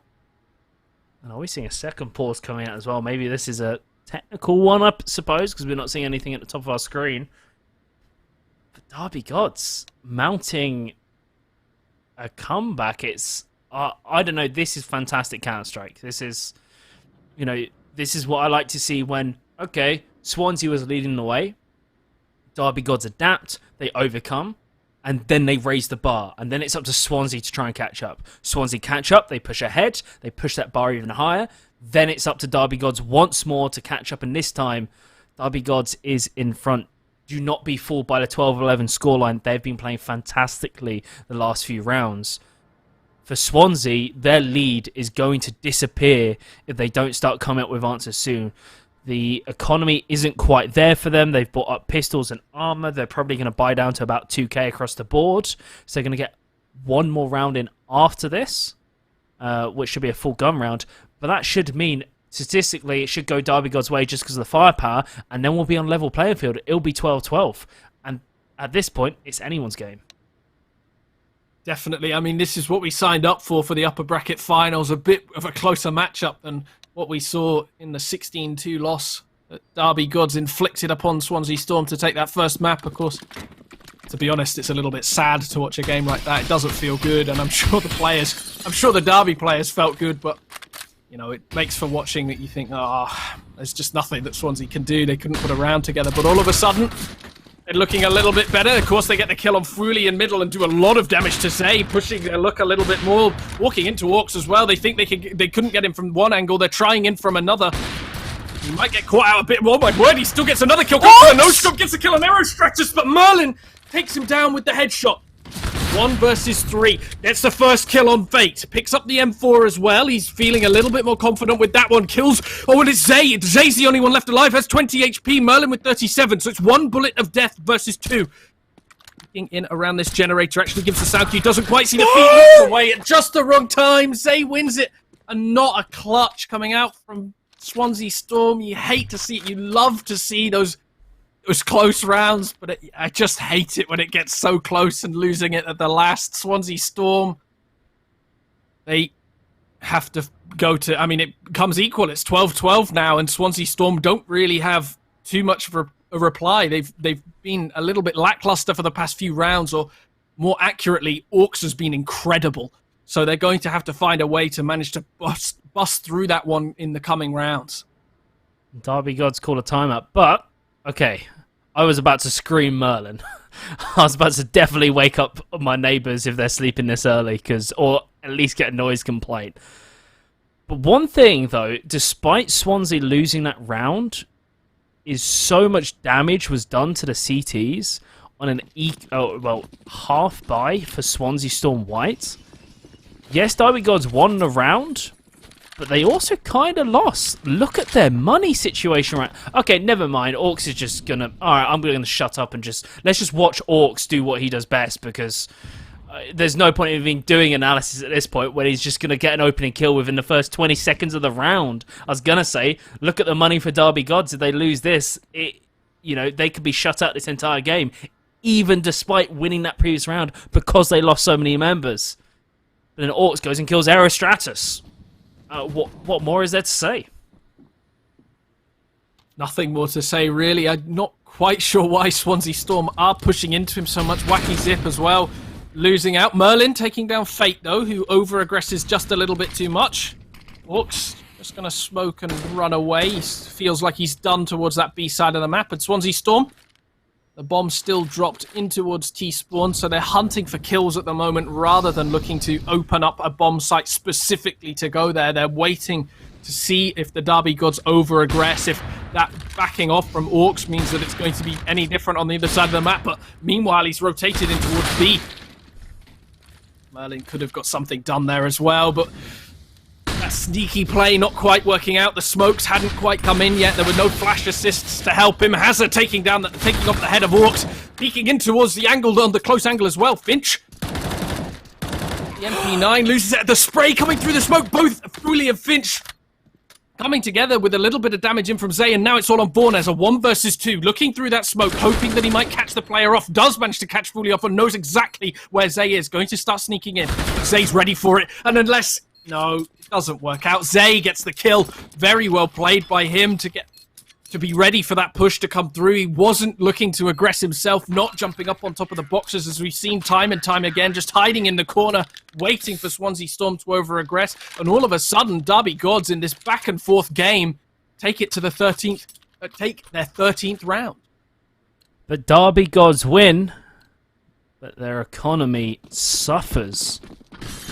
The buy coming out, not even being able to afford all rifles and MP9 for Fate, and the utility for the side is in quite dire straits. They might be able to pull out these plays, but that money is just not in a good position. Swansea can levy an advantage and essentially break their economy and force them onto first round loss bonus. Derby Gods, it's going to be difficult, very difficult. Swansea could 180 this map and put us through to a third game in this series. Vornez. Ooh, the pop flash, not effective. Swansea, that is great by them. I mean, I say it's great by them. It was just a huge misplay by Derby, not reading exactly where that pop flash was meant to go. A, it was telegraphed because of the way it's thrown, but also B, it just didn't even affect him because of the position that it landed in. Now we'll have to see. Are we going to see the Orc show? No, it's Fuli who's in his normal position. The Orcs usually plays. He's only able to find one. Fate comes rushing in and gets decimated. And now Orcs and Finch is left to try and recover this one. It's a 2-on-4. Finch is ready and waiting for Orcs to get closer as they can start working in tandem. They're choosing to save this because the economy is not in a good situation. They've given up this round. Swansea Storm White are going to equalise the scoreline once more to 13-13. But Hazard is waiting, and that is huge. That's the AWP not being carried into the next round. That's the M4 not being taken into the next round. Derby Gods, they lose everything. They do lose everything, and that shows exactly how important it is to stay alive as the CT side. You need 3 or more players round after round to stay up, to keep your economy just at the same level, not even improve on it. Meanwhile, the T side, if they have 3 players stay alive each round, they're going to be building and building in the economy constantly. It doesn't matter how close it is. The bomb going down and losing a round, it's just good for the economy. And so Derby Gods, by being a little bit less structured, less disciplined in some rounds where they've been a bit too aggressive as solo players, it's meant that it's come forward now into an eco round, into this sort of half force buy. It means that they're going to struggle, especially when Finch loses his head only 30 seconds in. 30 seconds in, he's lost his head. Where's your head at? Certainly going to be wondering that one. Stratus follows it through as well. Swansea might just run away with this game. Zay finally recovers something, but I feel like I saw this one before last round. It's a 2-on-4. It looks like the CTs are they going to try and even attempt this retake. Really certainly going to give it their best attempt. Oh my god, that headshot was wonderful, but Vornes replies immediately. I think that's all she wrote. Swansea Storm White move on to take the lead in map 2. Derby Gods map pick 14-13. 2 rounds away from winning this map and moving on to that 3rd map in the series. We could be in for a long night, ladies and gentlemen. The fragility of the CT economy is proving vital in the Swansea Storm resurgence in this 2nd half. Look at them all, $2,000, $4,000 on Orcs, but of course he's going to want to save for an AWP, so realistically it's somewhere around the level of the others if you look at relative values of the weaponry. So it's not going to be easy. They're playing for overtime. Look, seeing a USP on Orcs, USP on Finch as well, just the AK on Zay playing in towards A as well, so no players actually towards B at the moment, I don't think, unless I'm misunderstanding exactly what's going on in this map. And Derby God's actually going to try and push through the smoke, maybe going to catch a couple of the players unaware. That flash coming in actually flashes Fate as well, but it doesn't matter, they still get the 2 kills, and that's the bomb as well. The bomb is down and the Derby Gods know that it's there. 2 AKs as well for the Derby Gods. Wacky, Merlin and Fornes are going to try and pull this one back, and they're actually decimating the Derby Gods. The 2 AKs they've picked up and the bomb has actually traded hands. So despite Zay and Fate having that weaponry, this is still doable for Swansea. They're going to rush over to the B site and get that bomb down. Zay and Fate are going to left to rekindle their approach. Fate going to go for the jump up over the mids. And Zay, on the other side, pinches round, coming through, up the scaffolding, up the ladder, up the stairs. Vornes slays him. It's a 1-on-1. Fate has the sight, but it's a very difficult position. There's so many sort of little headshot angles that Faye might suffer to, but Vornes just brute forces his way through. That pushes Swansea Storm White onto map point and pushing this series into a 3rd game. Well, I mean, you say it pushes the series into a 3rd game. You never know. Derby Gods could win the next 2 rounds and take it to overtime. We could only see the 2 maps if it goes the correct way, but Swansea Storm looking to just brute force their way into the B site. It doesn't matter, Orcs is here, gets 2 kills very early on, and we could well be seeing overtime if it continues like this. Whipping a couple of shots, Wacky Zip as well, taking down Fruli, and Orcs is actually missing a lot. We weren't really expecting this from a player this competent. Is he going to peek in on the AWP? Drops just at the wrong time, and the nade comes in to take him down as well. Fate stuck on the site. Similar position to last time. He's trying to get the kills on towards CT. Actually only on 1 HP. I didn't realise quite how hard that Molotov had hit him. 3 versus 3. The retake probably going to have to come out from Derby Gods unless they decide to push through these smokes as the bomb is going down.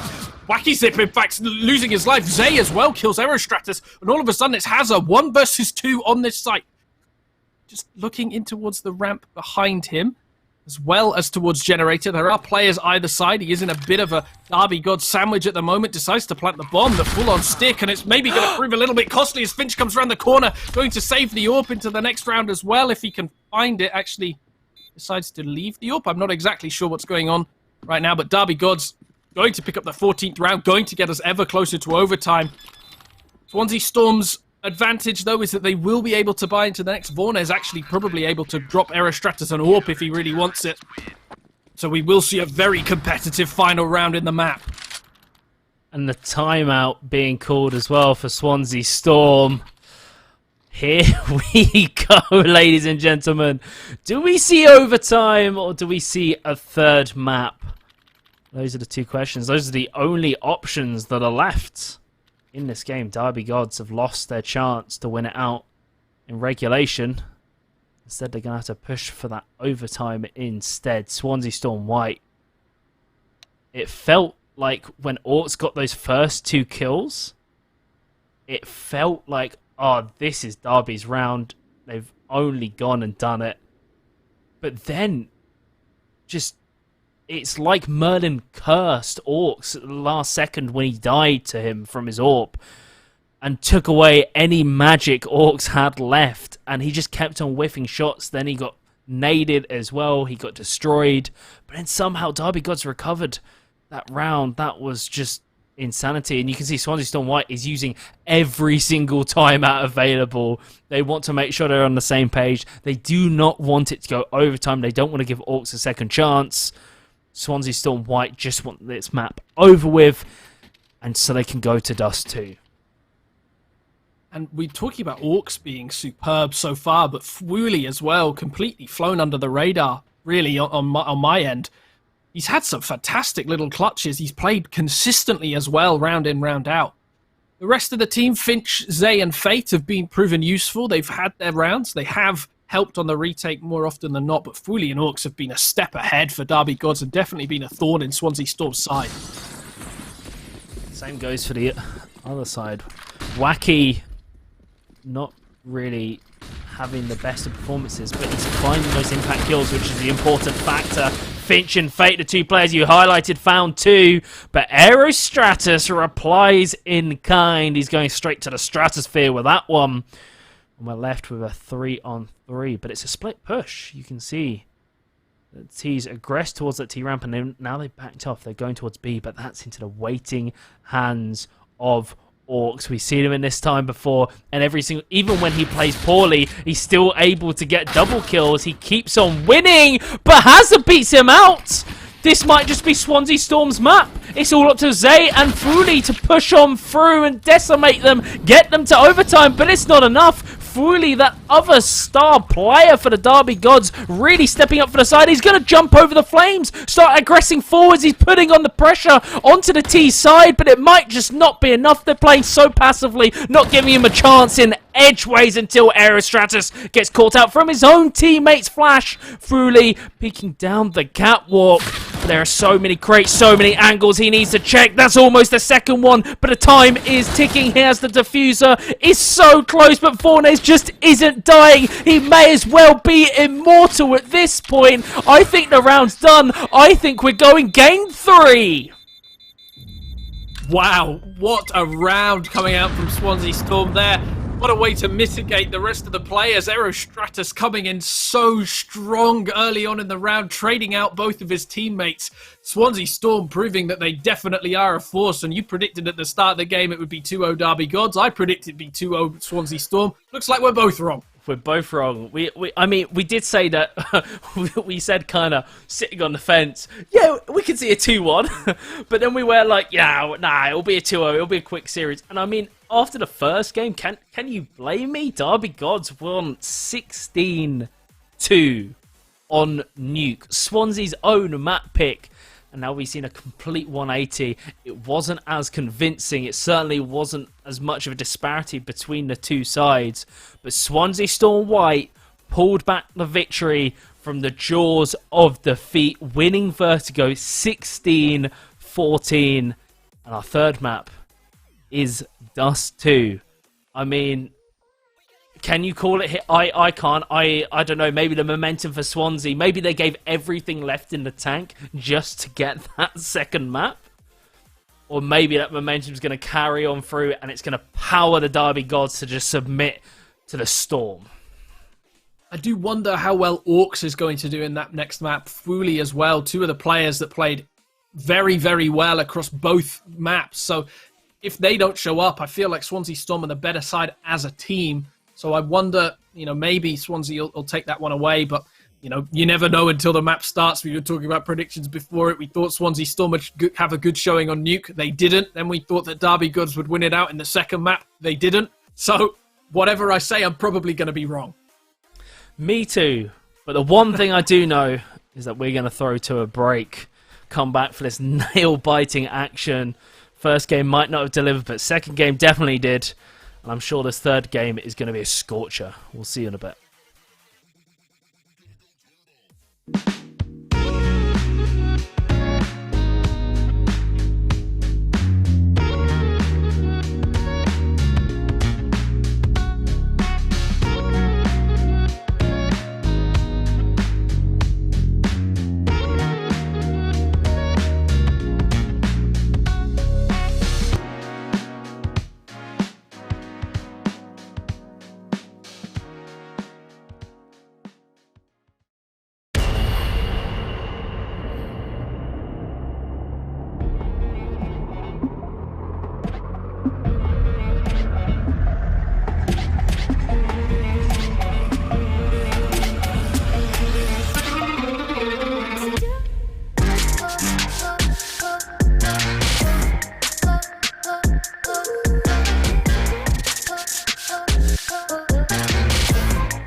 Tonight in the upper bracket finals, Swansea Storm White versus Derby Gods. We're going to the third game.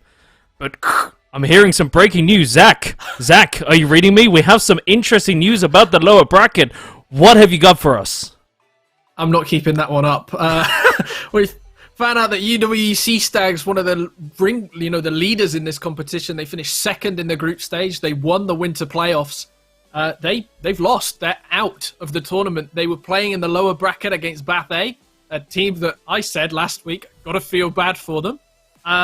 But Bath A have proven me completely wrong. They won 2-0. They demolished them 16-9 on Nuke. That's a pretty strong scoreline against a team that are very, very solid. And then on Dust 2, they dispatched them pretty handily, a 16-11 victory. So UWE, actually, sorry, they didn't just win the winter. I've heard, actually, they've won the last 4 Newell seasons. So this is really a reigning champion that has been taken down a peg or two. I told you it was breaking news. The whole bit earlier was worth it just for that, because that is genuinely shocking. Winter 2019, Spring 2020, Summer 2020, and Winter 2020. And they fall in Spring of 2021.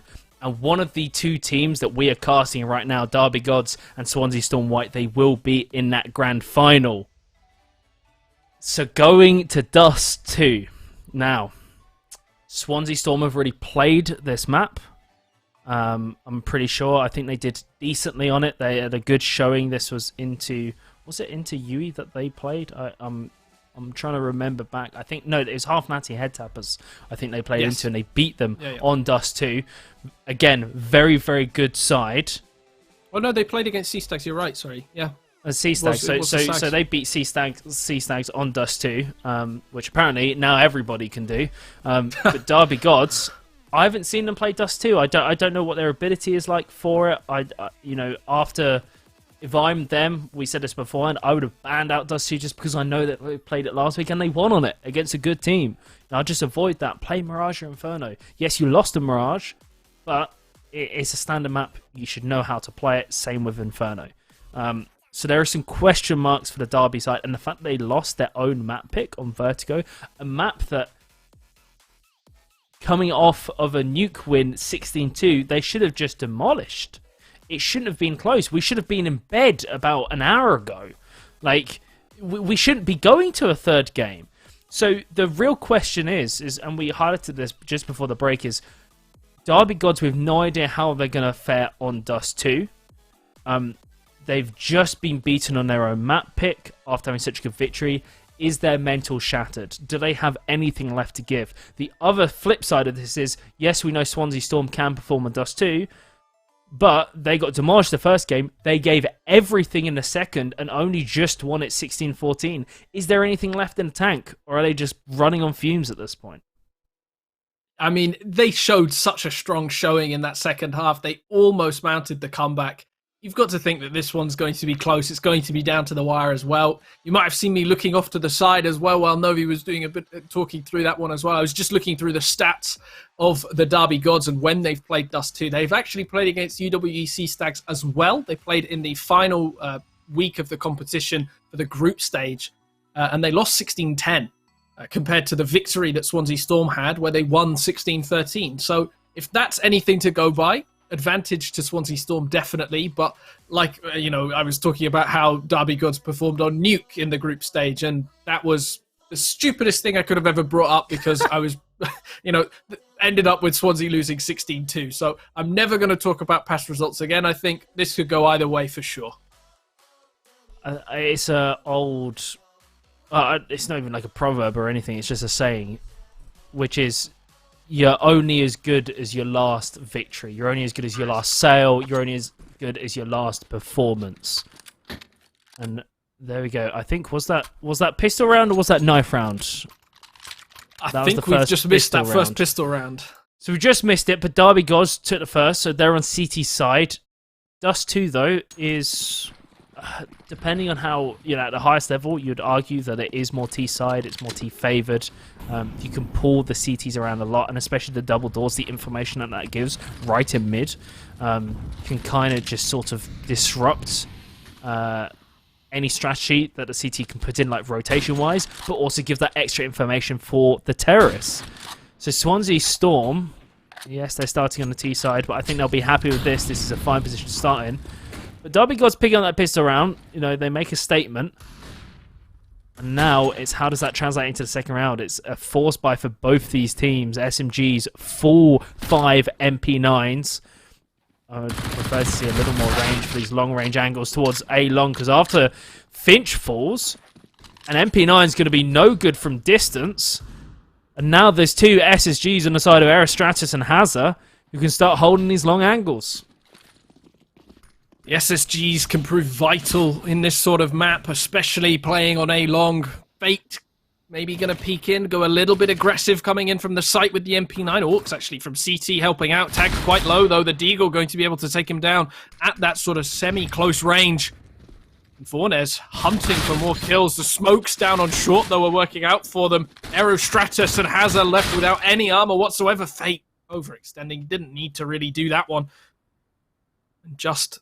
waiting, Zay, using this smoke to his advantage, holding for the cross, sees the players, calling that one off to his teammate. Aerostratus very low on sight, really able to spam him down with that MP9, and Hazza without any armor whatsoever. What's he able to do in that situation? It's a difficult one for him. Derby Gods win the follow-up round.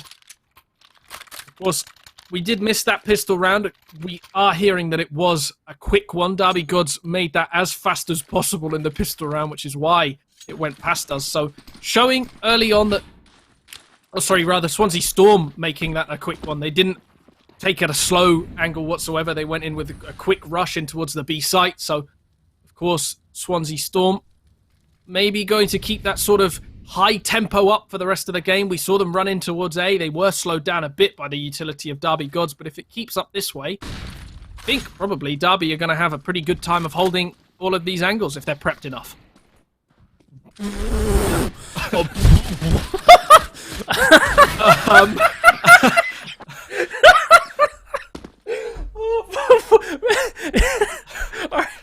Alright, you threw to me. Perfectly fine throw as a caster. But then the kill feed just went all blue. Like, there was nothing. There was nothing I could say there. It was a bloodbath. Derby Gods just destroyed Swansea, and that's the round done. 3-0. Swansea at least have a full gun by. And hopefully they'll show us something that I'm not going to laugh at in this round.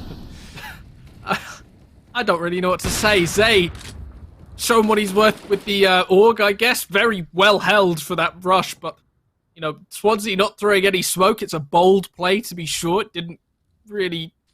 I mean, to say it didn't work out is probably an understatement. It was horrific. They probably should have thrown that smoke, and Aerostratus getting legged on long as well. The flash coming in. Orcs trying to re-peek into it. Works out. Aerostratus not even flashed in that exchange. Just falls down from a through-the-wall shot, and Orcs continuing that, tries to go for the no-scope, emulating his form from the Vertigo game, having to back away and missing a whiffing just a little bit, trying to go for more and more kills, overextending borders. Actually getting two. Fate only managing one in that exchange. Trace breaks down the player on short as well. Loses most of his life, but still, this bomb going to be able to go down on the A site. And all of a sudden, it's a retake for Derby Gods, and Swansea Storm making this one a little bit more difficult than the 3 rounds prior. Orcs is going to be kicking himself for going too hypey, especially for whiffing those shots, because he basically handed the round over to the T side. Now Vornes is against Finch. Is he going to soar like a bird, or is he going to come crashing down in the waiting jaws of the Swansea Storm side? No, Finch takes it. Pushes Derby Gods onto one more round. Really, in that 2 versus 2, especially with the bomb down. Unfortunate that Swansea Storm wasn't able to capitalize. But Finch recovers from Orcs' blunder. I say Orcs' blunder after he gets 2. You know, like, it's two kills. I like how that's the standard we set for Orcs. Is he gets 2 kills, but he's not able to get any more. Bad job, Orcs. Like, it shows how good this player is. Where's the 30 bomb in the half? Yeah, where's the 30 bomb, dude? Where's the ace? Where's the no-scope? Come on. Anyway, look, he missed some shots, and then it's almost like he was getting slightly frustrated by it, and then decided to jump on the crates and was like, I'm going to find another one. Gets punished, and that mistake, that blunder, yes, he did well at the start of the round, but that gave Swansea a way to even out the scoreline, but B, a way to plant the bomb as well. And that very almost gave Swansea their first round of Dust 2. Derby Gods, they relied in Finch, they trusted in Finch, and Finch flew it home for them.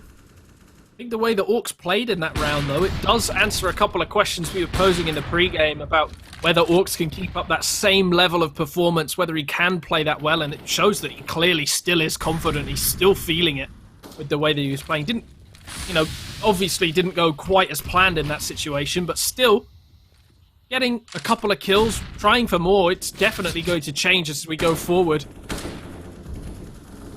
And the Swansea Storm players actually all occupying mid. If we see a push coming out from Fate in towards long, if he does have the gall to do such a thing, he will find that there are no players here, that he will be able to call to the team that it is a full A push. Zay in a perfect position to maybe catch a couple of players off guard, Fuli holding the smoke on the edge as well. If he can get a couple of kills here, this is going to change dramatically for Swansea Storm. It actually turns out they're pushing back in towards middle. All the players disappearing. Only 40 seconds left in the round. Zay gets the headshot on Merlin as well. Orcs trying to peek in towards mid. Rips off the head of Aerostratus. Going to peek in towards Quiddles as well. Takes Hazard out. and there's nothing that they can do. Zay getting the kill over the smoke. Vornes left in a 1 versus 5, unless he can pull something incredible out of thin air. This is a lost round for Swansea Storm. There we go. Zay gets the headshot as well to turn it into 5 rounds. A flawless round. Flawless round for Derby. Every single CT side member surviving.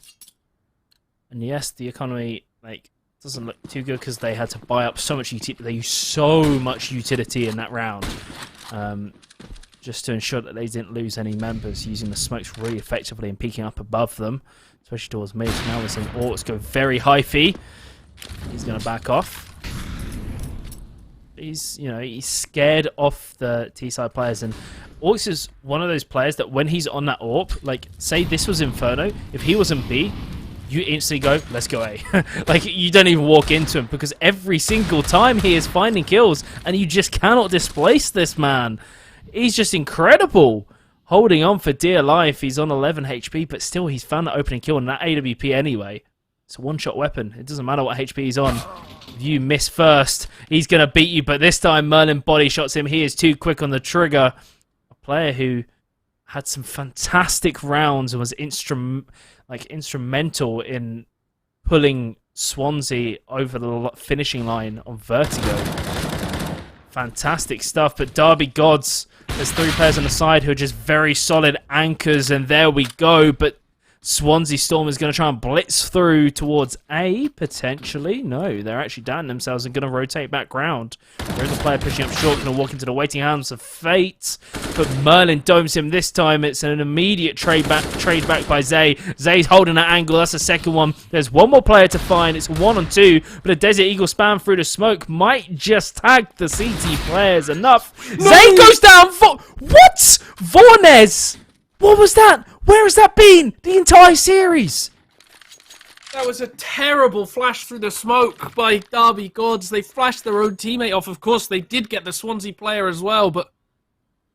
I mean, Vornes just pulling out of nowhere. I don't know what happened. Derby Gods, they just maybe let themselves down a little bit, but Orcs showing how adaptable he is, pushing into the lower tunnels. We'll be able to call to the rest of his team now that this probably is going to be an A push, considering there's 0 players in towards tunnels. And I mean, you can see it in the way that they're playing. We've got 2 players in towards CT, 1 player trying to play around a smoke on site, hoping that he might be able to pull something out of nowhere. Does actually pull the headshot off on Vornes. Fantastic player, of course. He's got a lot of kills so far. I mean, he's just been superb, but that's one of their best players gone. Hazza, Wacky Zip, Merlin, and Aerostratus left to pull up what he couldn't get. Of course, the Derby Gods actually on an eco. I didn't even realise. I thought maybe they'd be doing a little bit better, considering they've won 5 rounds in a row, but Swansea Storm have made it so close that Derby God's not been able to mount much of a utility. Finch holding this close angle. Managed to get a kill, in fact, with that headshot. Doesn't matter, though. Wacky Zip and Aerostratus looking for these kills on the site. Taken down to low HP on Wacky Zip. Still gets the headshot from range and gets the headshot on the site as well. Managed to double up the round score. Going to be at least equal with what they got on the nuke map. And Derby Gods take that one. Swansea Storm, rather, take the second round. Now, Swansea not only get 1 on the board, but they get 2. Trying to make this a little more interesting. The real question is what do we see from here? And now it's getting very, very bloody. Getting right into the trenches on this one. It's a 3-on-3, and the trades are going left, right, and centre, back and forth. Back and forth. It's a quick 1-on-1 and 1-on-1 and 1. Before you know it, 2 players are remaining. Aerostratus and Wacky Zip. Against Zay and Fuli. Now, no Orcs available. No Finch to save the round. Interestingly enough, Swansea Storm White. Hazza is really struggling to get off the mark in these rounds. But the rest of his team are stepping up to the plate and delivering. With a minute left. Got a lot of time to play with, but very... Oh, okay. No, they've got quite a lot of utility. Not even choosing to use it, just walking straight into Zay, who's not able to find a single bullet back. 45 seconds, they can commit to this A site, and they can start aggressing towards and actually look for the plant. But Fooley's there. Fooley's going to try and stop them after tanking a HE grenade. There's a beautiful headshot. An Aerostratus falls. Maybe the bomb will be denied. Wacky Zip is just holding on for as long as possible, but Zay and Fooley have really done what they needed to do. You can kind of stick the defuse here. It's whether any CT is trying to aggress towards him. He's actually going to go aggressive, but Fooley's waiting for it. He gets the read. Derby Gods break the loss streak, the small loss streak, and they win another round. Well played by the Derby Gods. That was a really nice retake. You might be wondering why you're seeing our ugly mugs again. It's just a quick check on the HUD day, so maybe a little bit of the in-game. We're going to move quickly back into the game. It'll just be a couple of seconds. Don't worry. You don't have to stare at us for too long. Let's get back into it. Let's go, let's go, let's go, let's go. Final game of the evening. I'm trying to get that hype energy up. Derby Gods 6-2. And the timeout is called. So this is a Swansea Storm timeout. Now, we sort of mentioned, you know, I say traditionally, at a very high level, sort of Dust 2 can be very, very T-sided, especially because the mid doors kind of, it gives this pocket of information. And you might think, oh, it's this gap, like, I don't know, like 100 pixels wide or whatever. But the fact that, for CT side, you're basically forced to use a smoke every single round just to avoid giving that information over is huge. That's instantly, what, $300?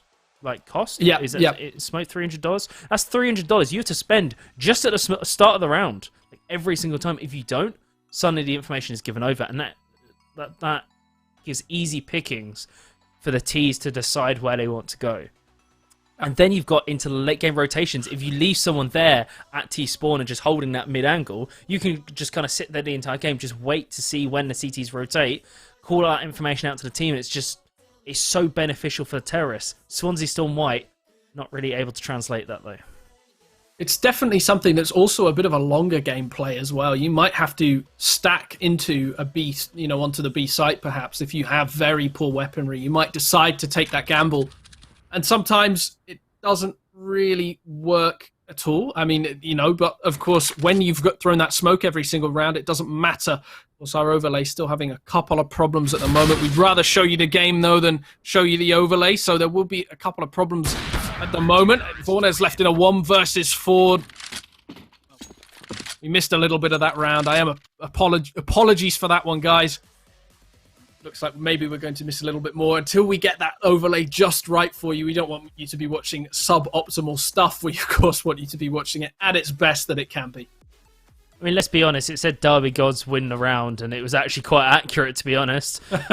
They did end up winning. And now Swansea Storm also onto those pistols. 3 Tech 9s, 2 Desert Eagles, 4 players with armor. Only 1 with head armor, but there's only really 2 players who that's actually going to affect. Finch and Zay, really.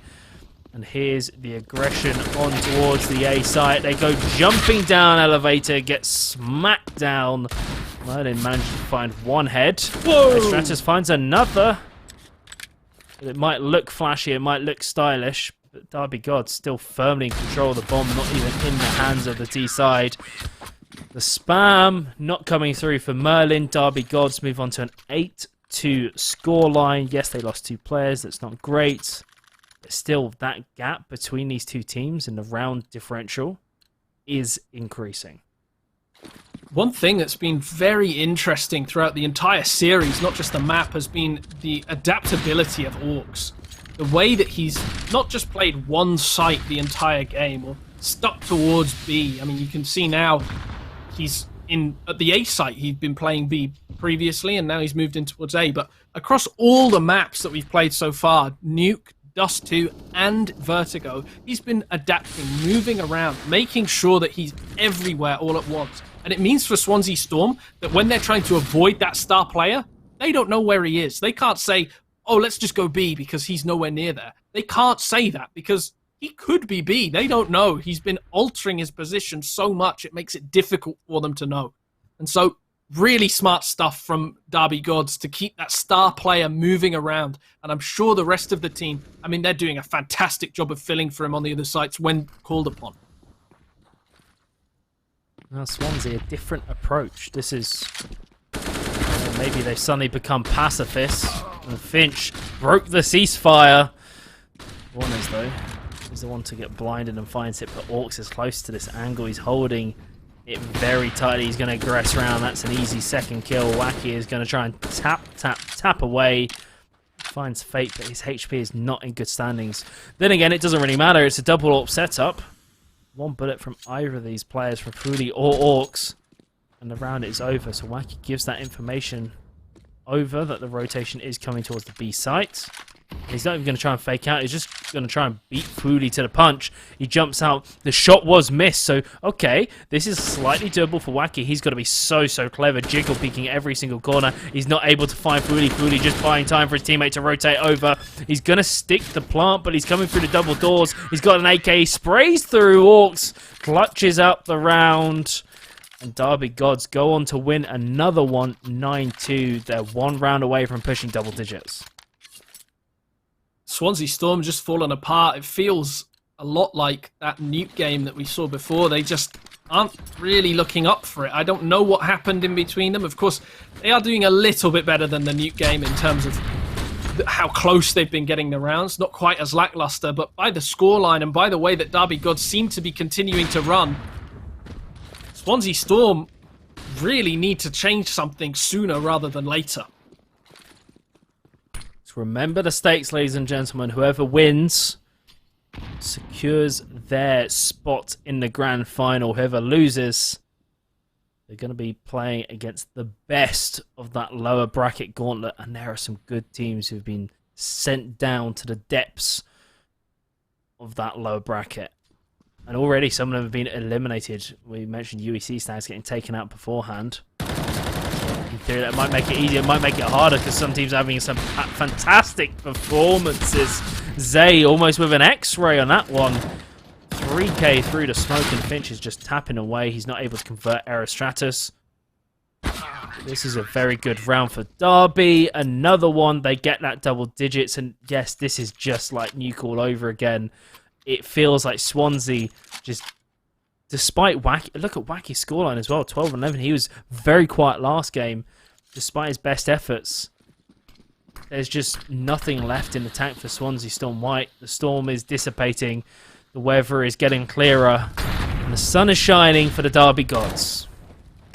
2 and 12 on Hazard as well. It's not a good scoreline, especially for the player we touted as the star player at the start of this series, though. Fate taken down to 9 HP, 4 players still alive for Swansea Storm, only 3 for Derby Gods. This eco round may be a blessing for them. 2 scouts as well, so this A-long position going to be very easy for them to scout out. The players from Derby Gods as well, backing off, backing away, ready for the retake. Orcs just holding in towards short.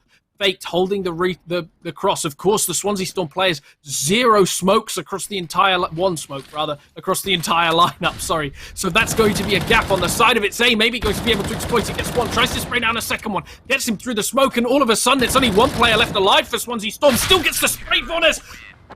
Orcs from short, shoots him in the head through the wall. And Swansea Storm, in a position where they shouldn't have been winning, but were, fall at the final hurdle. Oh, that one's got to feel tough. What else is there to say? It's 11-2.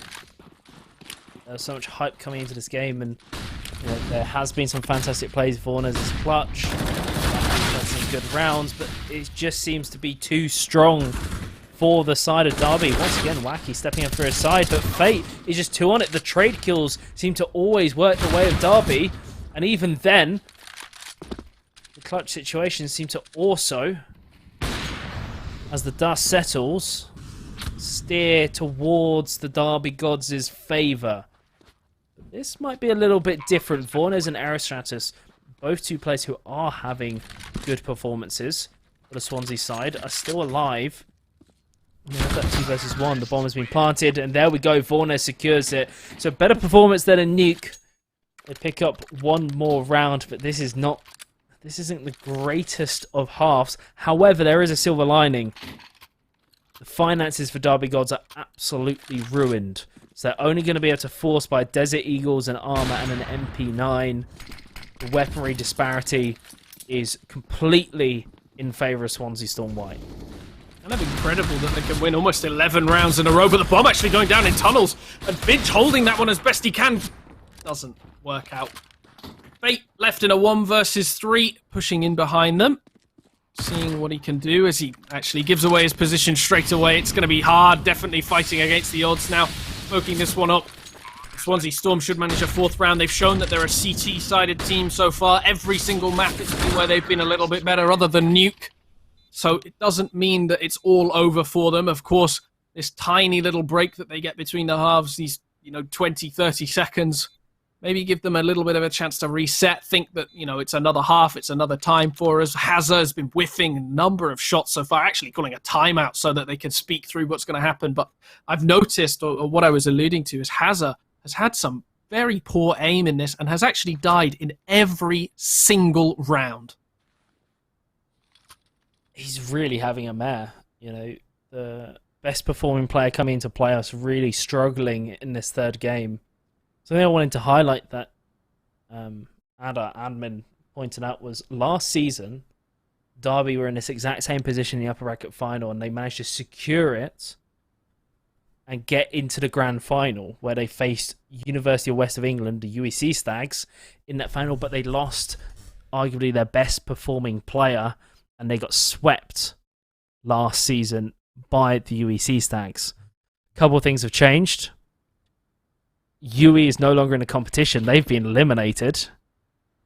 Derby don't have that player for this season, and it looks like they might just be able to get the grand final without that player. So it shows the performance and the drive that this team has. This is a real, true redemption story for the side. They came so close last split.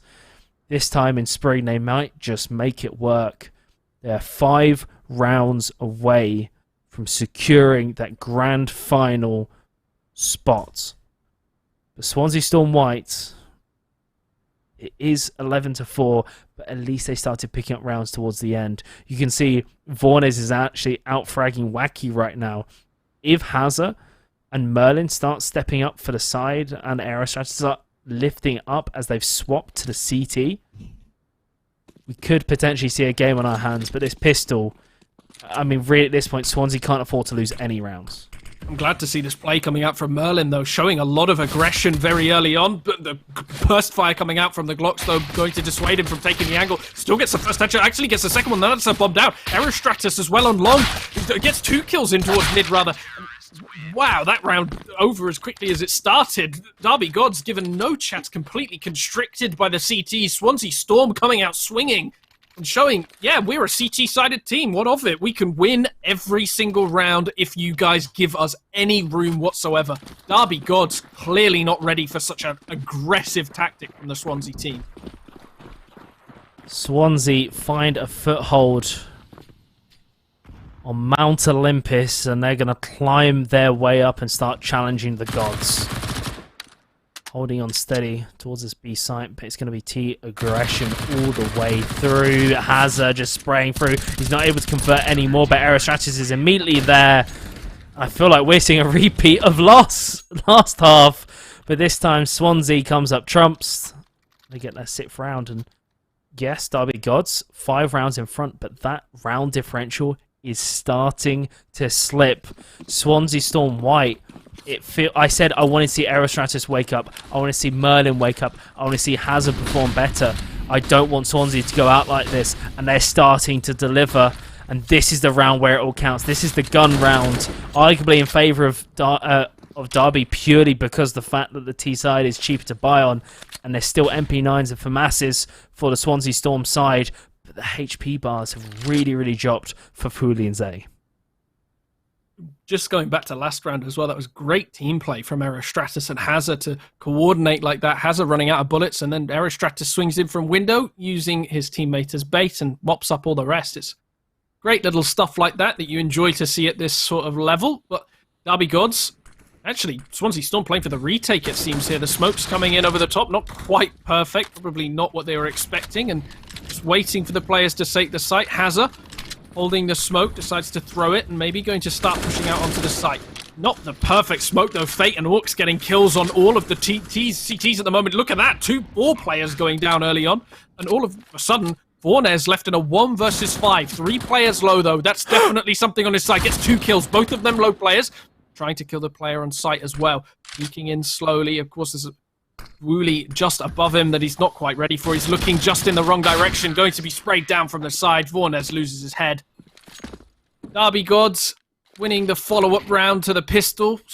Swansea Storm, maybe a little bit of a mistake to play retake on that site. They didn't have the range to take the site back. They certainly didn't have the utility tactical knowledge as well. Hazard with that smoke he saw on short was far too wide. It allowed the players on the car on Goose to start spraying down through it, and it, well, I mean, to the side of it, had such a massive gap in it.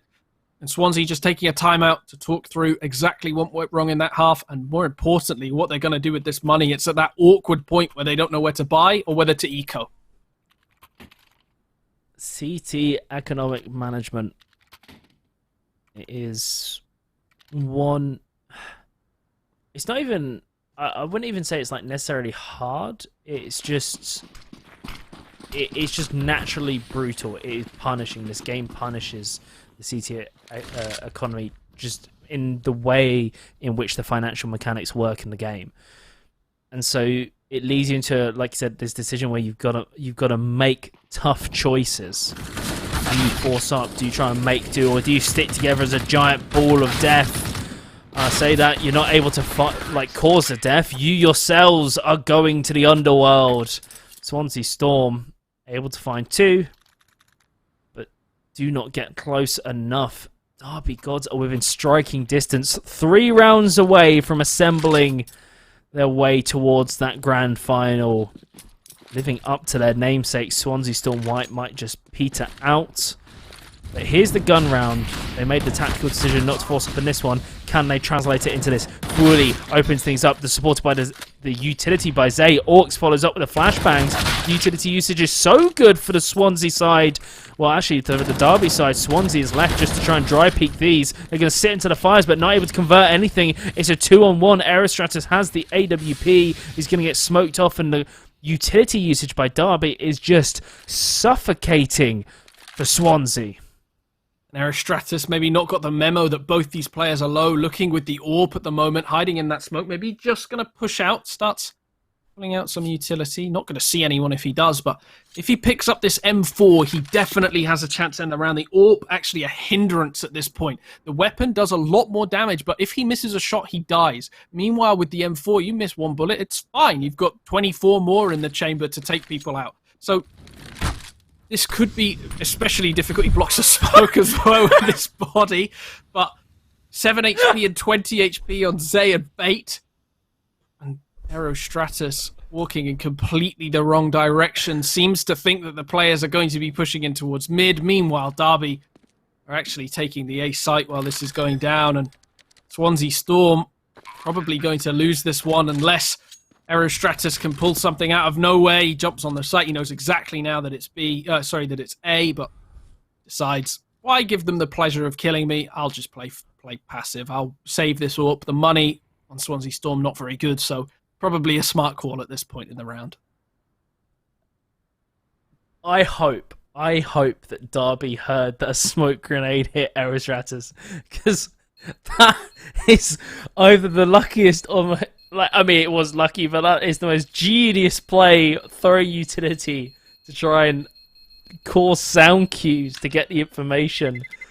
I so hope that they heard that. I genuinely want one of the Derby players to, I don't know, DM me on Twitter if you see this clip and tell me if you heard that, because I've never seen that in like 3 years or maybe even longer than that, of casting Counter-Strike, I've never seen a smoke grenade yeeted up into the air and then hitting the opponent and causing a sound cue. And Swansea Storm White, it is not looking good. That might just be the nail in the coffin. Zay opening things up to Merlin. It doesn't matter about lucky smokes at this point. Swansea need anything to fall their way. The cards are not looking good. Keep saying, hit me. Maybe Derby Gods are just taking that a little too literally for them. They're not getting any new cards. Swansea Storm is able to try and pull something back, but it's a 1-for-1 trade. They're aggressing towards the A site. The flank is coming through from near CT. But again, the trade, but this time, there's nothing coming through. Wacky Zip, a player who's having a fantastic game so far, isn't able to find anything more than one Orcs. Looking through that smoke, gonna back off because the bomb has been left behind, and this might give a little bit of breathing room to the Swansea Storm side. That's a great kill onto Finch. Now Orcs is left in a 1 versus 2. The difference here is, of course, that the Swansea players are both somewhat high on the HP. Vornez a little bit on the lower side, but the AUE definitely better for holding the site rather than retaking it. He's actually pushing in, very aggressive. Gets the first kill, even though the flash comes in. I was getting excited. I was prepared to go really high, but Wacky Zip trades him out. And Swansea Storm White manage a bit of a recovery round. If they can string a few more together, it's going to get a little bit closer. But right now, 7 rounds, only 3 for CT. It's not easy for them. They do level up the half, though. 3-3 on both teams, but Derby Gods definitely looking better. The economy on Derby Gods looking actually a bit woeful, especially for Finch and Zay going on the Galil and the Mac-10 respectively. So struggling a bit more, of course.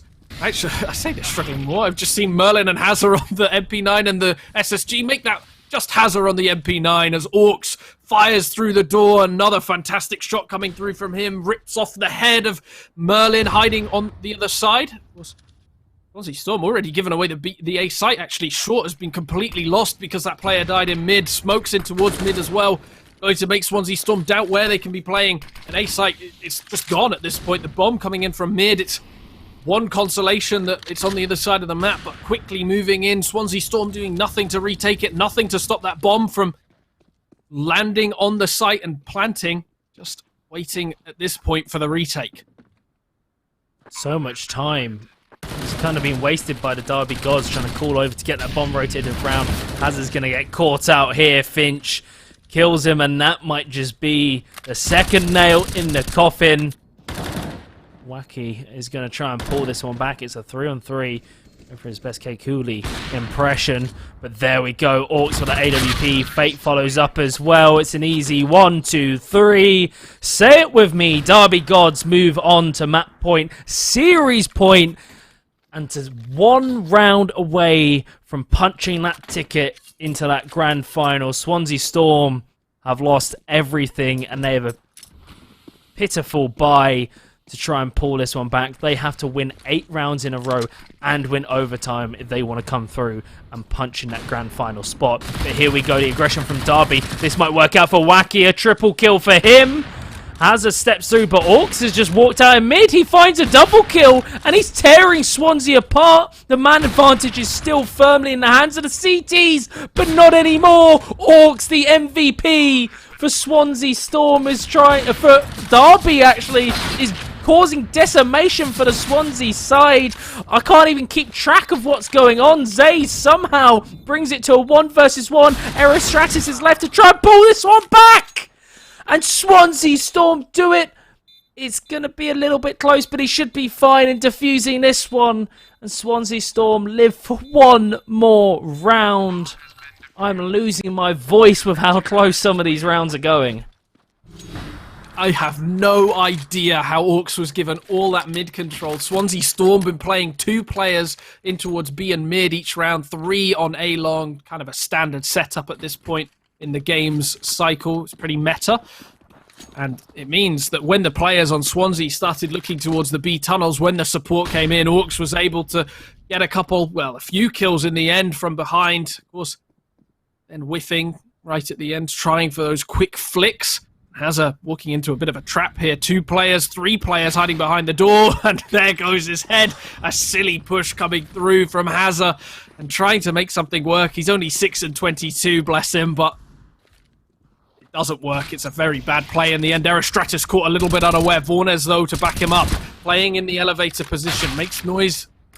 Wooly, though, fantastic shot onto Erostratus from range. They know exactly where player is on elevator. Fooly gets another kill on Wacky Zip, and then on Vornes after that. Where's this come from? It's all on Merlin now in a 1 versus 1, and the bomb dropped on the thing. Swansea Storm, Deagle versus Deagle. Orcs with no armor, Merlin with armor on his side, trying to shoot down in towards mid. 18 HP on one, 31 on another. The bomb's still down, the flash coming through. Orcs tries to use it to his advantage, but Swansea Storm win. 6 rounds away from taking this one to overtime. Merlin doing a little bit of magic right there. Brings forward 1 more round, but still 6-round differential. Derby Gods still on map point, series point. Map point, series point 6 was just how many rounds they have left in the tank, and that was just an eco. There was nothing really, just Desert Eagles for them. Now here we go. This is a full gun round. It's pushing in, but Aerostrategy is going to try and stem whatever tide that the Derby Gods is aggressing forward, but still the trades are going back onto Vornes. That's a big fragger out of the table for Swansea Storm White, and this is, if there's a round for Hazard to step up and relive the performance he saw in those earlier maps, this is the time to do it. This is when your team needs you most. Wacky, though, 24 and 20. Fantastic game that he's having so far. He's trying his absolute hardest to pull it through. With 1 minute left, we're onto a 3-3, and it's going towards the A side. 3 versus 3 that, of course, we talk about all the time. It does favour the T side, but this player on the site in Wacky Zip, he's been caught out, actually. I was going to say he's vital in this whole thing. Orcs shooting him in the head through the wall, ready for it. Merlin as well, and Fwooly gets him down. And Hazza, the player that's been underperforming for this matchup, but been very impressive throughout, trying to retake Swansea Storm. If they don't win this, going to be feeling a little bit less Swansea Storm White and a bit more Swansea Storm Blue. Gets the first headshot, though. Flashes in.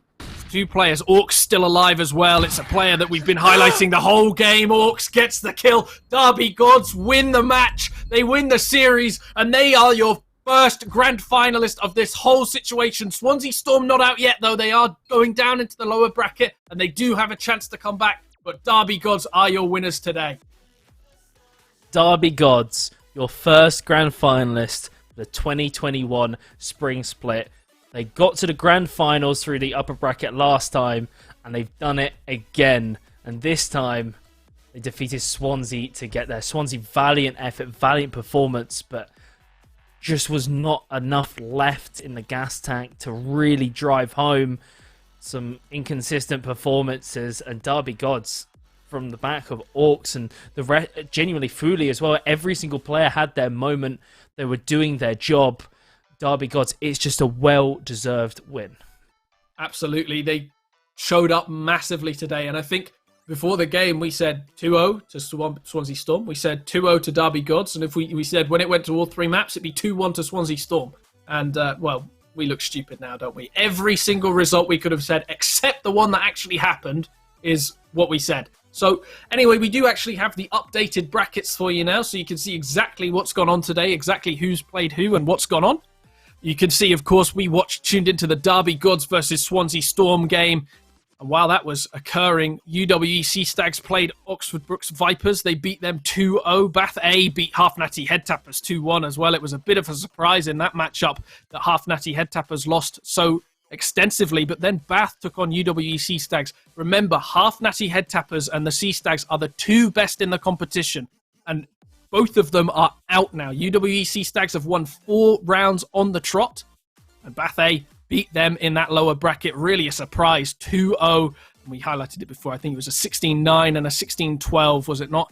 So we'll see Swansea Storm play Bath A to get into that grand final. They will start with a map disadvantage against Derby Gods. So if Swansea Storm do manage to get through that one, it's going to be a real rematch against the Derby Gods in the future. But let's just hold on to that schedule one more time, because there's something that I've just spotted that I want to highlight. If you go all the way back to the best of ones, there was a game between Bath A and Swansea Storm White. Swansea Storm White got the better of them. And Bath A have had to run the entire gauntlet against two of the best teams in the entire tournament, or, as our admin put, were two of the best in the tournament because they're now out. They beat back 6-2-0, they beat the half natty head tappers 2-1, and then they beat AUE 2-0. So now we're getting that rematch from right at the start of the Varsity playoffs. It is going to be an absolute screamer of a game. Ladies and gentlemen, I cannot wait. I absolutely cannot wait. It is going to be great. Bath A knocking out the two best teams on paper in the competition definitely makes them a contender to win this one through the lower bracket even. When you see those two best teams disappear, it goes, it's blown wide open. It could be Derby Gods, it could be Bath A, it could be Swansea Storm. My money, honestly, is on Bath A coming from the lower bracket. It'd be quite the underdog story, wouldn't it? And taking that one in the grand final, but I'm getting way ahead of myself. We've still got a lower bracket final to play, and then we've got that grand final. And what we do know right now is Derby Gods go into that one, and they look strong. I mean, there's three storylines. There's Derby Gods getting a redemption from last season, where they made it all the way through the upper bracket final to the grand final, lost arguably their best player, and then got swept by University of West of England Sea Stags. And then we've got Swansea Storm White. They've just fallen in the upper bracket. They have to go back down for the rematch against Bath A and then back up for another rematch against the Derby Gods. And then we've got Bath A eliminated in the first round, relegated down to that lower bracket. They've run the gauntlet. They've run against the two best teams on paper.